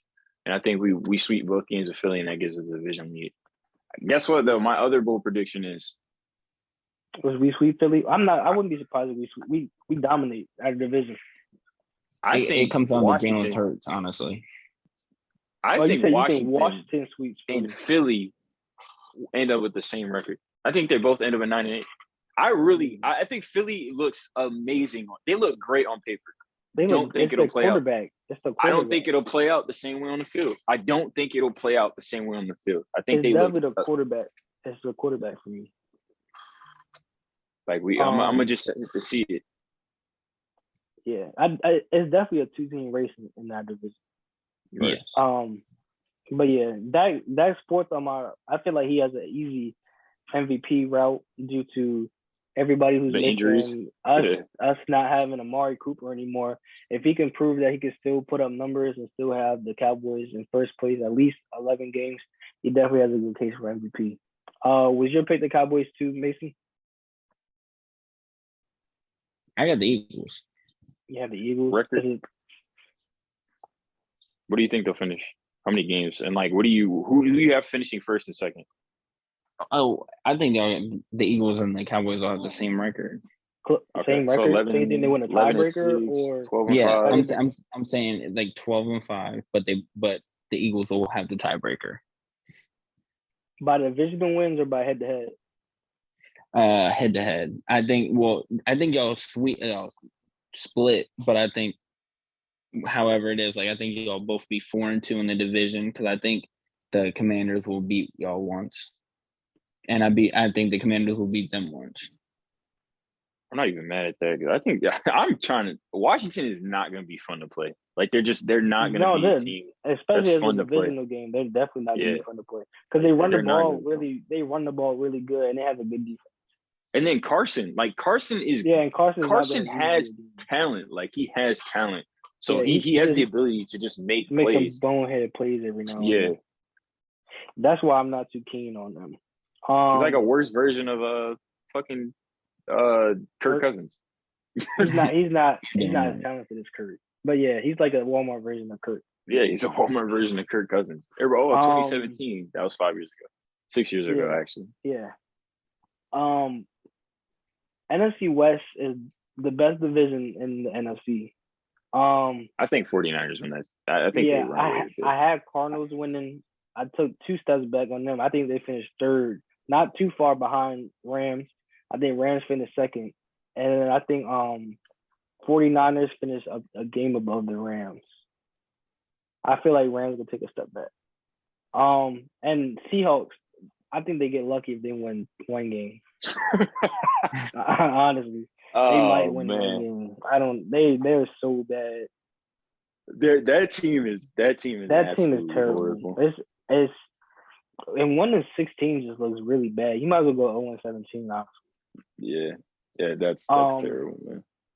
I think I can't take the 49ers over the Rams just because of Trey Lance. I can't. I think they'll finish second. And then I think they still make the playoffs. But I rather Old Faithful. I gotta take Matt Stafford because we've seen what he can do. We know how dominant that Rams defense is. And they just added the 49ers. Bobby Wagner. My fault. The Rams are 100% winning that division. I said the 49ers on accident. I think the Rams are winning that division. I'm holding down the 49ers on that division. By a game. I think they play the Rams really good. I feel like they might sweep them. But I feel like the Niners can definitely win that division because they have a great roster. But I wouldn't be surprised, of course, if the Rams won it. North, I think do you have the Vikings winning too, Mason? Yes. We all had the Vikings. Yes. I had the Vikings in a tiebreaker over Green Bay. I think the Bears show massive improvement. I think they show massive improvement this season. I don't. I think the Bears. I like Justin Fields. I really like Justin Fields. I like Justin Fields. I just don't like the roster. Yeah, I like Justin. Yeah, I like Justin Fields. I don't like the roster. The line is terrible. I think the defense is not even close to Chicago's part. Typical defenses. I think the Bears are the second worst team in the NFL. Nah, I gotta go Panthers. I think Seahawks are gonna suck. The Panthers are gonna suck. I think the Browns are gonna suck. They're gonna suck.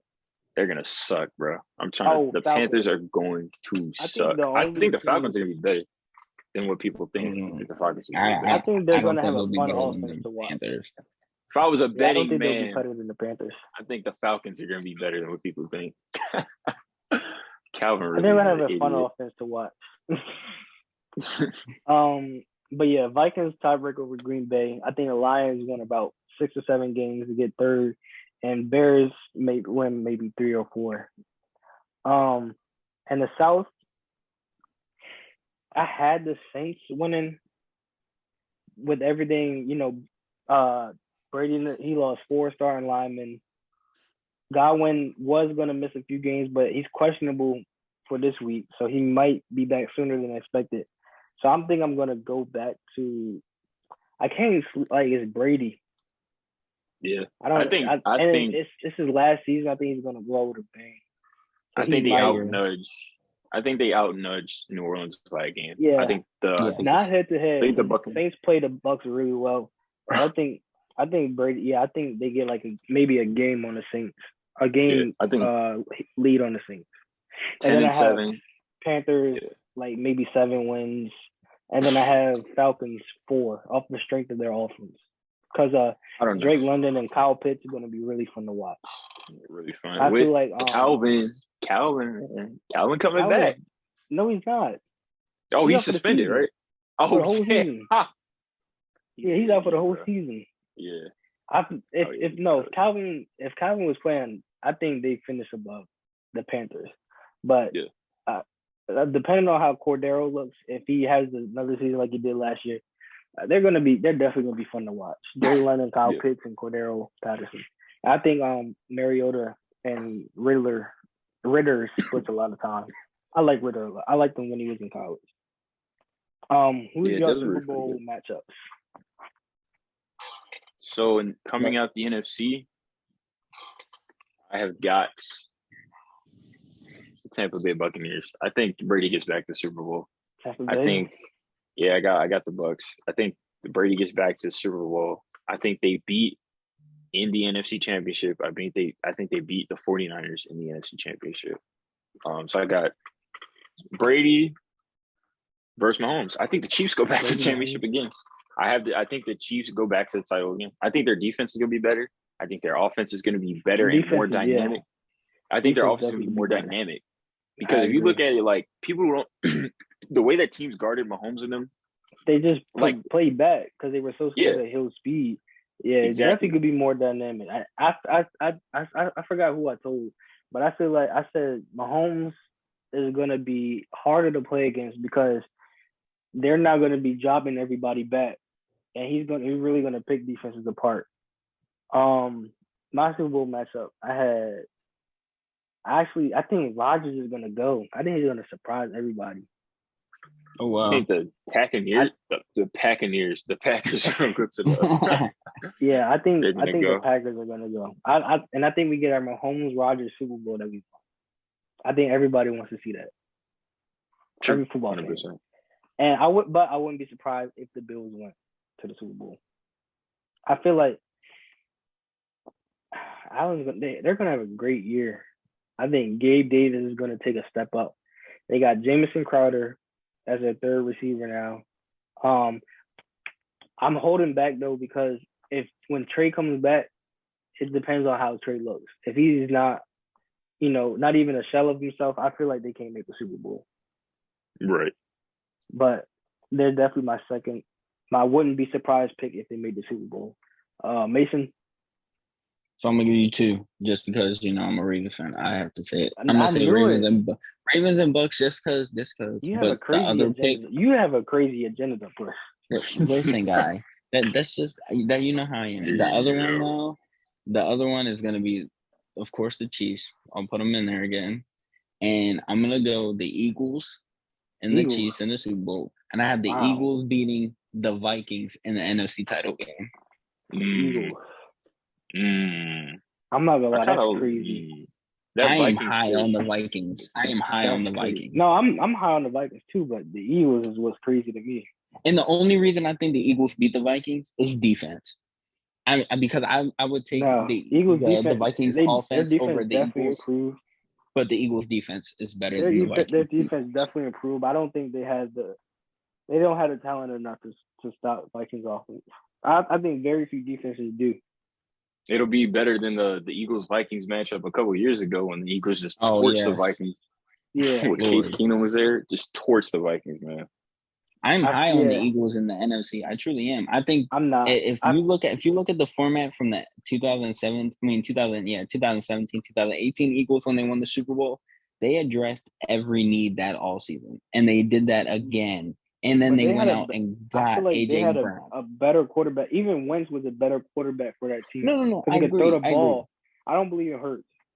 And the Eagles pick is solely based off of how well Jalen Hurts does, because that's all it relies on. That's all it's all on Jalen Hurts at this point. I don't believe in Hurts. That's why I'm so hesitant.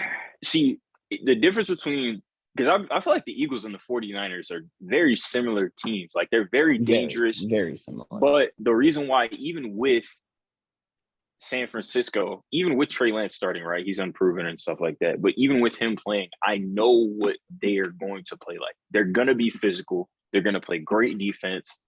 They're going to be in every game. I don't know the same thing is true about Philadelphia. They don't have the coaching that San Francisco has. They don't have the established success that San Francisco has. And they don't have the veterans on their team that San Francisco has. All their best players are young players, all of them. Right. A.J. Brown, Devontae Smith, Lane Johnson. I mean, he's a vet. But like he's on the offensive line. Their vets come on their line. And on their line, like right? That translates well to the skill players. But Fletcher Cox is getting older. Yeah, I feel I feel they're definitely the same situation with the quarterback being the biggest question mark. But I feel like Lance is clear as Hurts because he has a far better arm talent than Hurts. And then, if it doesn't work with Trey Lance, you just put in Garoppolo. And you got Jimmy. Yeah. Right. Who is – no. Did Flacco sign with the Eagles? No, he's with the Jets. Who's the Eagles back? Well, I mean, I don't think they're going to bench Hurts. But, Minshew. I actually like Minshew when he played a few snaps last season. But for the next topic, we have the MLB MVP race. And since I haven't been watching that much MVP this year, I'm going to get my takes first because my Nationals suck. But for the NL MVP, I feel like it's a two-player race between two teammates with Nolan Goldschmidt. Paul Goldschmidt and Nolan Arenado. But I hear Goldschmidt is on a tear this year. So I'm going to go with Goldschmidt. I hear he's possibly going to win. I mean, I see he's possibly going to win the Triple Crown. First player since Miggy to do it in 2012. And then for the AL, also a two-player race with Judge and Ohtani, but Judge having a historical season. We might see him break the single-season home run record. So I'm going to go with Judge. Mr. Yankee over here might want to go first. Yeah, let him go. So your American League MVP will be Aaron Judge. Don't care what anybody's saying. No doubt. I just want to put into perspective what Aaron Judge is doing right now. Because I see a lot of talk, especially on Twitter, that Ohtani is more valuable and all this other stuff, right? So I just want to put in perspective that Aaron Judge is doing something that only Babe Ruth has done. Seasons in MLB history with 55-plus home runs, 15-plus stolen bases, and a 400 on-base percentage. There's only been two. And the other one happened 100 years ago, is when Babe Ruth did in 1921. So you're seeing something that hasn't been done in 100 years. The guy is batting 300 on the season with 50 home runs, over 100 RBIs. It's not even a question. Your American League MVP will be Aaron Judge. And your National League MVP is also not a question. It will be Paul Goldschmidt. 100% deserves the MVP. About to win the Triple Crown. He's been consistent all season, and he's still been on a tear so far. I know Mookie's hitting home runs left and right recently, but I just don't feel like he has the body of work. Mookie's not even second to me. No, Mookie has like 33 home runs this season. Like he always plays elite defense. So I just don't think he's put himself in a position all season to win it.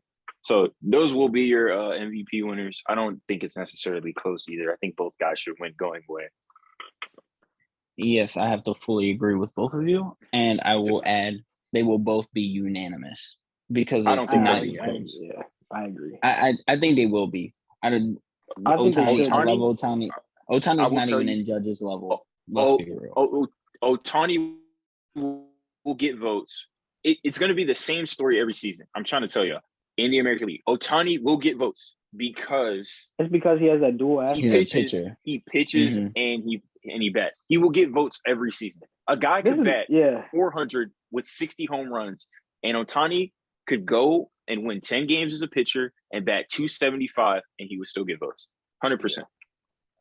I think Ohtani is a more valuable player, obviously because he pitches, but I feel like the MVP race is easily judged, especially this season. Last season, I think Ohtani deserved it, but this season, like Judge is going crazy.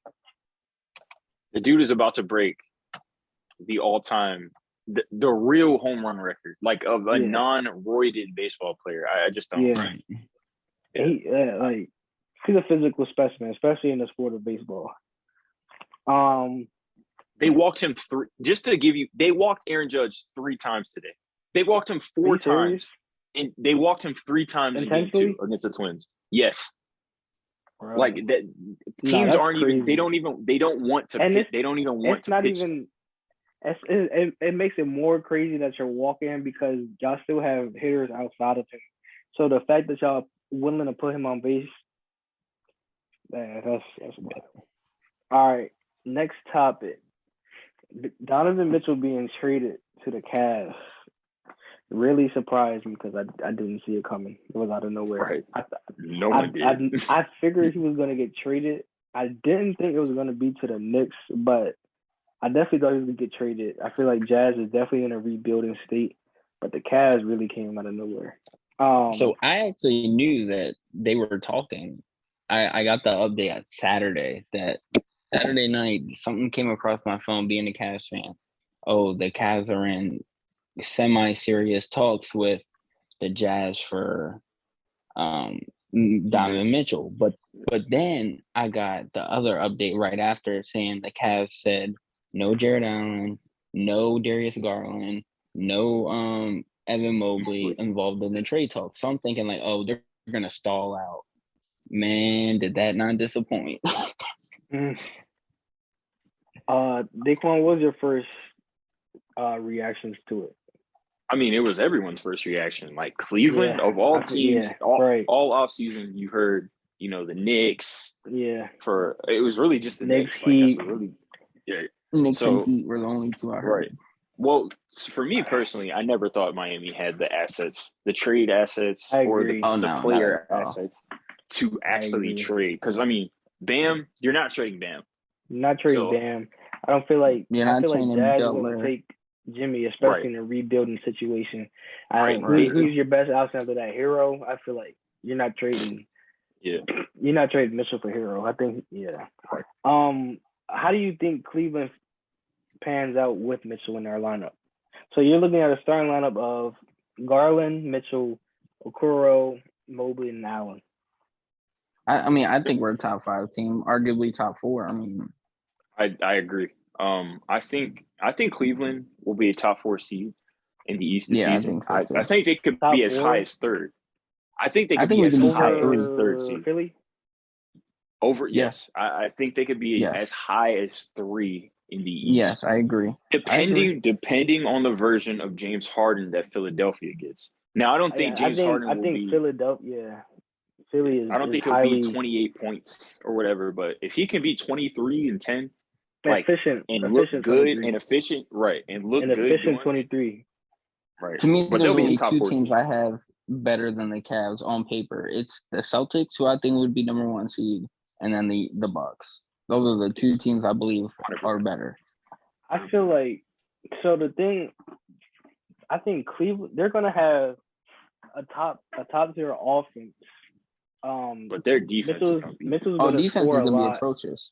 Yeah, at the guard spot, not atrocious because you have Evan and you have not because of Mobley Allen. And Allen. No, I'm not. No, Okoro. But Okoro too. All right, this is what. Yeah, Okoro too. This is what I think. I feel like big teams with big wings are going to give you out problems because you can't throw Mitchell and Garland at your second best player because you're going to have Okoro on your best wing. But a team like Mitchell's Boston defense is horrible. I want to say it's horrible because he tries to play, but he's just too small.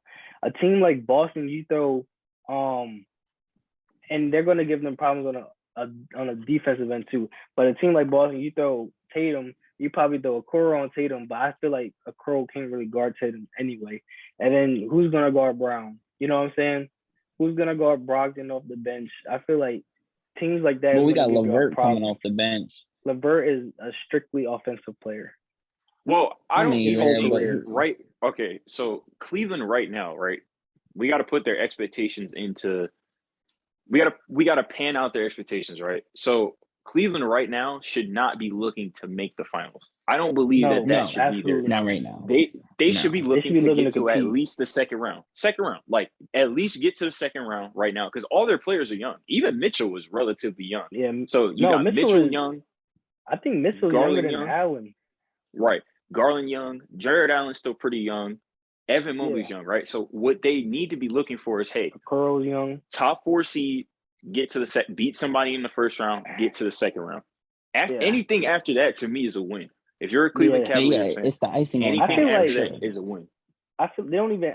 In my opinion, they don't even have to make the second round. I feel like No, with them we have to missing, make with the them second losing in round. the play-in last year, We have to make No. the second round. 100%. We have to. We have to. Adding Donovan Mitchell, a perennial all-star level player who could be Right. all NBA, like a low all NBA type guard. You 100% well, have to. he was all NBA, wasn't he? Right, exactly. So you have to at the very least win a playoff series. You have to. Yeah, I feel like it depends on. I think making the playoffs would be huge since they missed it last year by losing in the play-in. But I just feel like teams. So here's who I think will give them problems. I think us, as in the Celtics, the Bucks, the Sixers because they have big guards. But then again, I think I want to hold back on the Sixers because I don't think they have enough talent to. I think Philly. I think the Cavs are a bad matchup for Philly. Actually, I think that, thinking about it, that's why I said I want to hold back. You got Jared Allen inside with Mobley. Yeah, Embiid's so I not feel gonna like be. They kind of cancel Embiid out, and I feel like you can throw a curl on Harden, especially in the aging Harden, and then I feel like the Hawks are gonna give Cleveland problems because you could throw DeJounte at Mitchell, and you could put Cam Reddish on Garland and see what that can do. I mean, not Cam Reddish, Hunter. I feel like Hawks can give them problems, and you can't really throw. I think DeJounte is too big for any of them to guard on the offensive end, and I feel like neither of them can guard Trey. I think. But then again, I don't think they have the interior force for offense. Right. Really I think Cleveland beats. So yeah, I think Cleveland beats them in the 7-game. I really. The only two teams that, like you said, that it's really I would clearly pick to not just beat the Cavs, like have pretty easily beat the Cavs. Have their way with the Cavs. It's Boston and Milwaukee. I think the Cavaliers can beat. They can absolutely beat any of the other teams. Yeah. They beat Miami. I think they beat Miami. I think they 100% beat with Miami. them losing PJ, I wouldn't be surprised if Miami was in the play-in, played in the play-in. Because they're not like that a low 7 seed. Low 7 seed. I don't know why there's so many people high on Jimmy Butler. I love Bam. Bam's he's a top 5 center. But I feel like I don't know. Heat's not it. The Cavs will be a very interesting team to watch this season. I think sometimes they're going to struggle to score. I do think that they're sometimes going to struggle to score. They're going to be but their defense. Yeah, their defense and their rebounding will 100% keep them in a lot of games. They're going to have they're going to be one of the hardest teams to score on in the paint. Oh, yeah, 100%. Their guard spots are going to be a little weak. Like you said, teams with bigger guards are going to be able to not only smother their smaller guards, but take advantage of them on defense. And like I said, the teams that have that in the East are Milwaukee and Boston. Like when I thought about it, our wings are so big. We have Brogdon. Brogdon's a big guard though. Like he's a big guard. He's not tall, but he's big. Yeah. And he's a defensive guard. Brogdon is smart at your 1. Then you have Brown and White at your 2. Right. I feel bad for every backcourt in the NBA. I think Atlanta is going to be good, but I don't think they're going to be as good as people think they'll be. I think Atlanta will be like a 6 seed. They'll be like a 6 seed. Yeah, I think they're going to be 5. I think Trey and DeJounte is the perfect combination because DeJounte doesn't really need the ball to be successful, and Trey is arguably the best player with the ball in his hands in the league. I'd say Luka, but no, I don't think he's the best, but people can argue. He had the most assists, most points. Yeah, Does he have the most points? he's very dynamic with the ball. Yeah, he's very dynamic, but he's too small to play defense. Of course, everybody knows that. But Hawks. It's something exciting. It's going to be exciting NBA season this year. Oh, 100%. It's going to be a great. The East is going to be extremely tough. The West is going to be extremely tough. I'm still up in. There's a scenario in my head right now where one of the Nuggets, the Grizzlies, or the Warriors are eliminated in the first round. That is absolutely crazy. I feel like out of those three, it would be the Grizzlies. I think they overachieved last season. I do too. I think we'll talk about we're gonna have a whole get into NBA that next week. A whole NBA pod next week or the week after, because I got a lot to say about. I have a lot. Conference I have a lot to say MVP. about that West. Yeah, the West is gonna be a bloodbath. And all you Lakers fans out there, I've heard some crazy takes. So y'all gonna have y'all dig next week. Very fun NBA season coming up. Just no.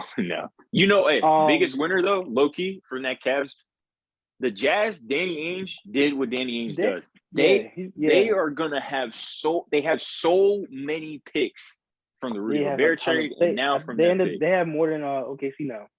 Mm-hmm. They added Ajabi was a great pickup for them. And they added Cavs, Lauri Markkanen. I don't know how they feel about that. They added Talen Horton-Tucker as well. They added a lot of small young pieces that they can build around. And if they don't work, they can get them out. Yeah. Yeah, I personally don't like Sexton at all. I mean, he's a decent defender, but he's terrible on offense. As a Cavs fan, no. You don't like Sexton? No. Yeah, I don't. Hell no. I was never a fan of Sexton. I was mad when we drafted him. Yeah, I was not happy. When Garland got drafted, I think he was a clear-cut best guard on that team, and they still treated Sexton as he was the best guard. True. I was so happy to get him out of here. UFC 279 this Saturday. I feel like it's a decent card. You got Lee Jingling fighting Ferguson. I hope Ferguson. Yeah. Lee's gonna. This is exactly how the fight. His last few fights have been very, very promising. Good. I think he's won 5 of his last 7. And he fought Salikov last fight. He's getting beat by Salikov last fight. I think Tony, man, we've seen all these legends, all these old heads fighting. Dominic Cruz getting knocked out the way he did. Alex Gustafsson, Aldo. I feel like it's time for him to give him up. I hope when John Jones fights later this year, he doesn't end up the same. I don't think he will, but you gotta hope for the best. But the main event. What do you think about Khamzat versus Diaz? This is this card is horrible. Like this is not. I agree. I think it's only. I'm really only interested in those 2 fights. This should not be a numbered card. This should be a fight night card. It's not a number. It's like a fight night type card. Yeah, it is. It is absolutely a fight night type card. Just to touch on this Lee Jingliang fight, Ferguson fight.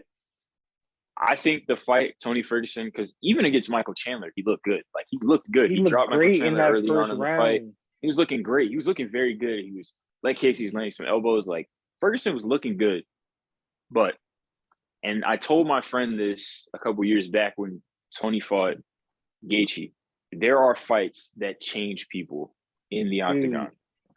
Dan Hooker was never the same after he fought Dustin Poirier. He was never the same. Yeah, he was never the same.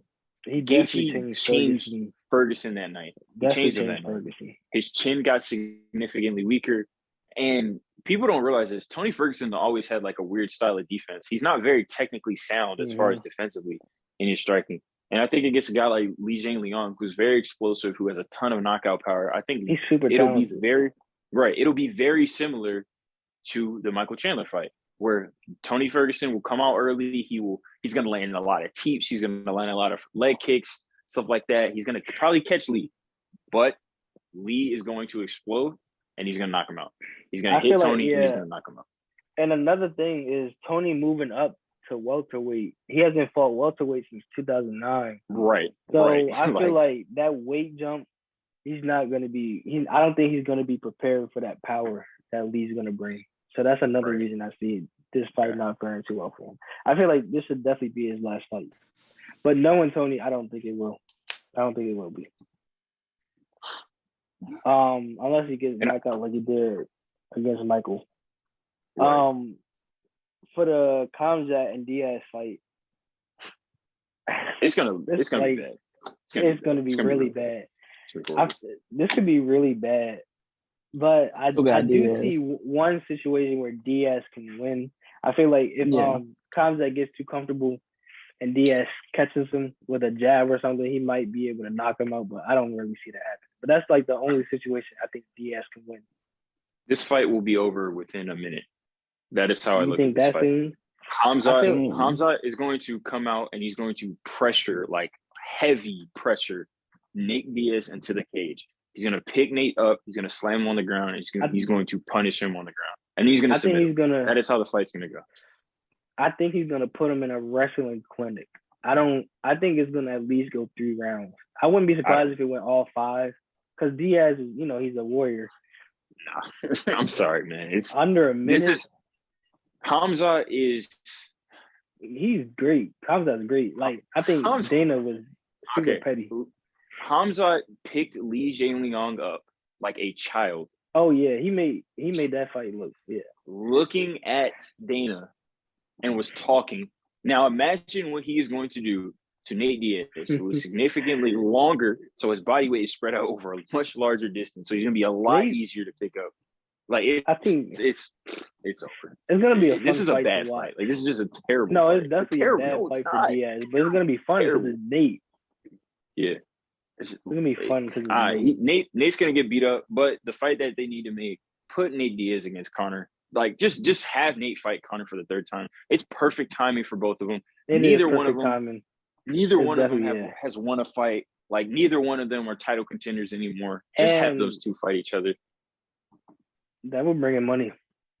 But this is Diaz's last fight. Do you think Dana signs him to another contract?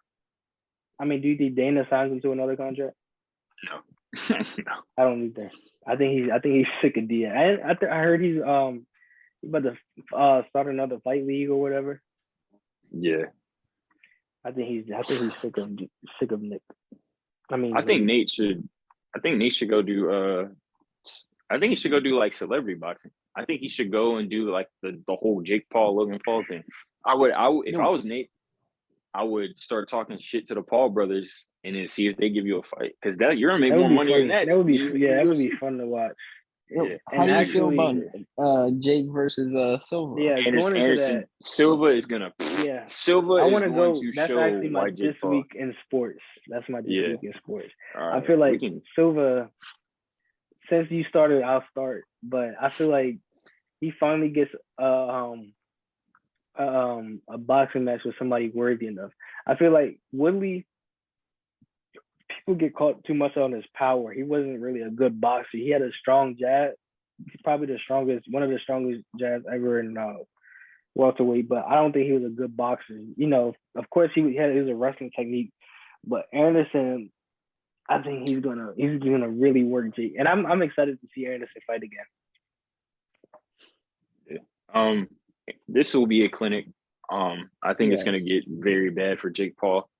He has never fought a guy with the striking ability, like nowhere near, like just not even near. Like speed, the IQ as well. Who like the IQ Floyd? Anderson, so the Logan fought Floyd. So Floyd wasn't even that was a clinic, plot. And Floyd wasn't even trying at all. So I think Anderson Silva is going to really this will be the last fight of the Jake Paul like train of the whole can Jake Paul actually be a boxer? This is going to end all of that. This is going to show you that Anderson is going to get touched. Yeah, this is going to show you that there are levels to everything, and you are fighting a guy in Anderson Silva who just beat up a legitimate boxer in his last fight. Like Jake has not fought anyone that is a legitimate boxer. I've heard stories of him being able to spar guys and all this other stuff. I don't want to hear it. It's gonna get bad, and I'm happy though because Anderson's gonna make a lot of money. I'm Make it look excited. real easy. He's gonna make it look real easy. I'm excited. So, Anderson is one of my favorite fighters of all time. Yeah. Man, I love Anderson so much. It's gonna be a great one. It's gonna be a great one. I'm gonna watch it. Yeah, definitely gonna watch it. Cuz what's your this week in sports? Really not too much has gone on in sports. I mean, I'm just excited for the NFL season coming up. Yeah, that's really it. I mean, there's nothing really too crazy that happened in sports. There's no big. Oh, actually, how do we feel about this? Me and Mason were talking about this a little bit off here, but how do we feel about this whole Tatis thing? It's not this week in sports, but we were talking about MLB earlier, and it just kind of dawned on me because Soto just got hurt as well. Dang, really? Yeah. How do we feel about? Yeah, he got hit by a pitch. About this whole Tatis situation with him using performance-enhancing drugs. I think he screwed himself. Major. Yeah. Under Armour just took away their deal with him. I was ready to say more so his endorsements than baseball is where he. I think he hurt himself. I think he hurt himself in baseball lore as well because I mean he hit 40 home runs last season. Mm-hmm. Like it's definitely going to tarnish his name. Yeah, he's one of the best. He was on trajectory to be like one of the greatest like shortstops as far as like power hitting shortstops that there ever was. I mean, 40 home runs in a season is insane. I remember a couple years ago when Glaber hit 38, and that was with the juice balls. So like I think he absolutely tarnished his name forever. I don't think he'll make the Hall of Fame anymore, especially since it's so early in his career. Right, exactly. Alex Rodriguez said it the best. He was like, he just ruined his whole career. He will never make it into the Hall of Fame, no matter what. Since it happened so early in his career, like he can't really say, "Oh, I only use it for maybe this back half of my career." But it happened like it's happened. It happened before his prime. It hasn't even. And we're not in the steroid era anymore. Yeah. So it's not like people, Bonds and McGuire and Sosa, all these guys who were on steroids back then. Like, that was just what they did. Like, that era was the steroid era. Like, guys were just on steroids. It was open. It was open knowledge. I mean, I truly thought if Tatis came back this year, they were going to be a World Series contender. Oh, 100 with Soto. With Soto, I think they would have won. I truly think they would have won the World Series this year. You got Jake Cronenworth. Yes. Jake Cronenworth is so underrated. Looking great. Manny's looking great. Manny's a baller, bro. Manny's looking tough. Yeah, that's pretty much my biggest thing. I think Tatis just absolutely killed what was looking to be like a super special career. Now everything that he does from this point on will now be attributed to like you are a steroid abuser. Like you are a steroid user. So I mean, like A-Rod, like you said, A-Rod said it best. He can't recover from this. There's just no recovery. Just like John Jones. Yeah. Well, see, the thing with all right, I can go into this. I can go on. It's definitely different. It's people do not understand the amount a picogram actually is, and it's been disproven. It's already been like scientifically proven that the amount of steroid, quote unquote, that John Jones was using would not do anything for his body. Nothing. It's not like TJ Dillashaw. Like TJ was legitimately like juicing. Like he was actually using like. So and it's also a lot different because even without John using the little bit of steroids that he did use, he still would have been the best. And he came back and beat DC when they proved that he wasn't using it anymore. He came back and knocked DC out. John's really that.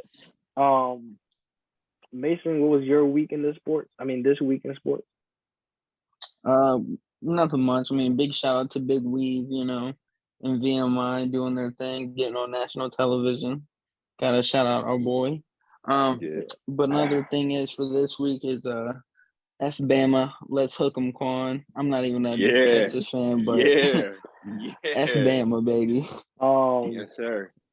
My this week in sports was I saw how Houston is hosting Uvalde High School in a home opener in week 1. I thought that was a good thing. And I also saw where Lonzo is expected to miss the start of the season. I feel like Lonzo, he's not even the second best player on the Bulls, but he makes the Bulls go from his playmaking and defensive aspect. Yep. So I feel like depending on how much time he may miss, is going to really set the Bulls back, and it might be too hard for them to recover from. I mean, what was their biggest issue last season? Perimeter defense. That was their biggest issue. Was perimeter defense and playmaking. Because you had Caruso's gone. He's a great defender, but he's not going to fill that playmaking role, and then nobody's going to fill Caruso's role. I feel like Kobe White is. I'm not big on Kobe White. He's definitely not filling Caruso's role off the bench. Right. But yeah, Bulls may be in trouble. I'm not big on the Bulls even with Lonzo, but they're definitely going to miss him as far as competing for the playoffs. 100%. And that's going to do it for the first episode of the DMD Cast.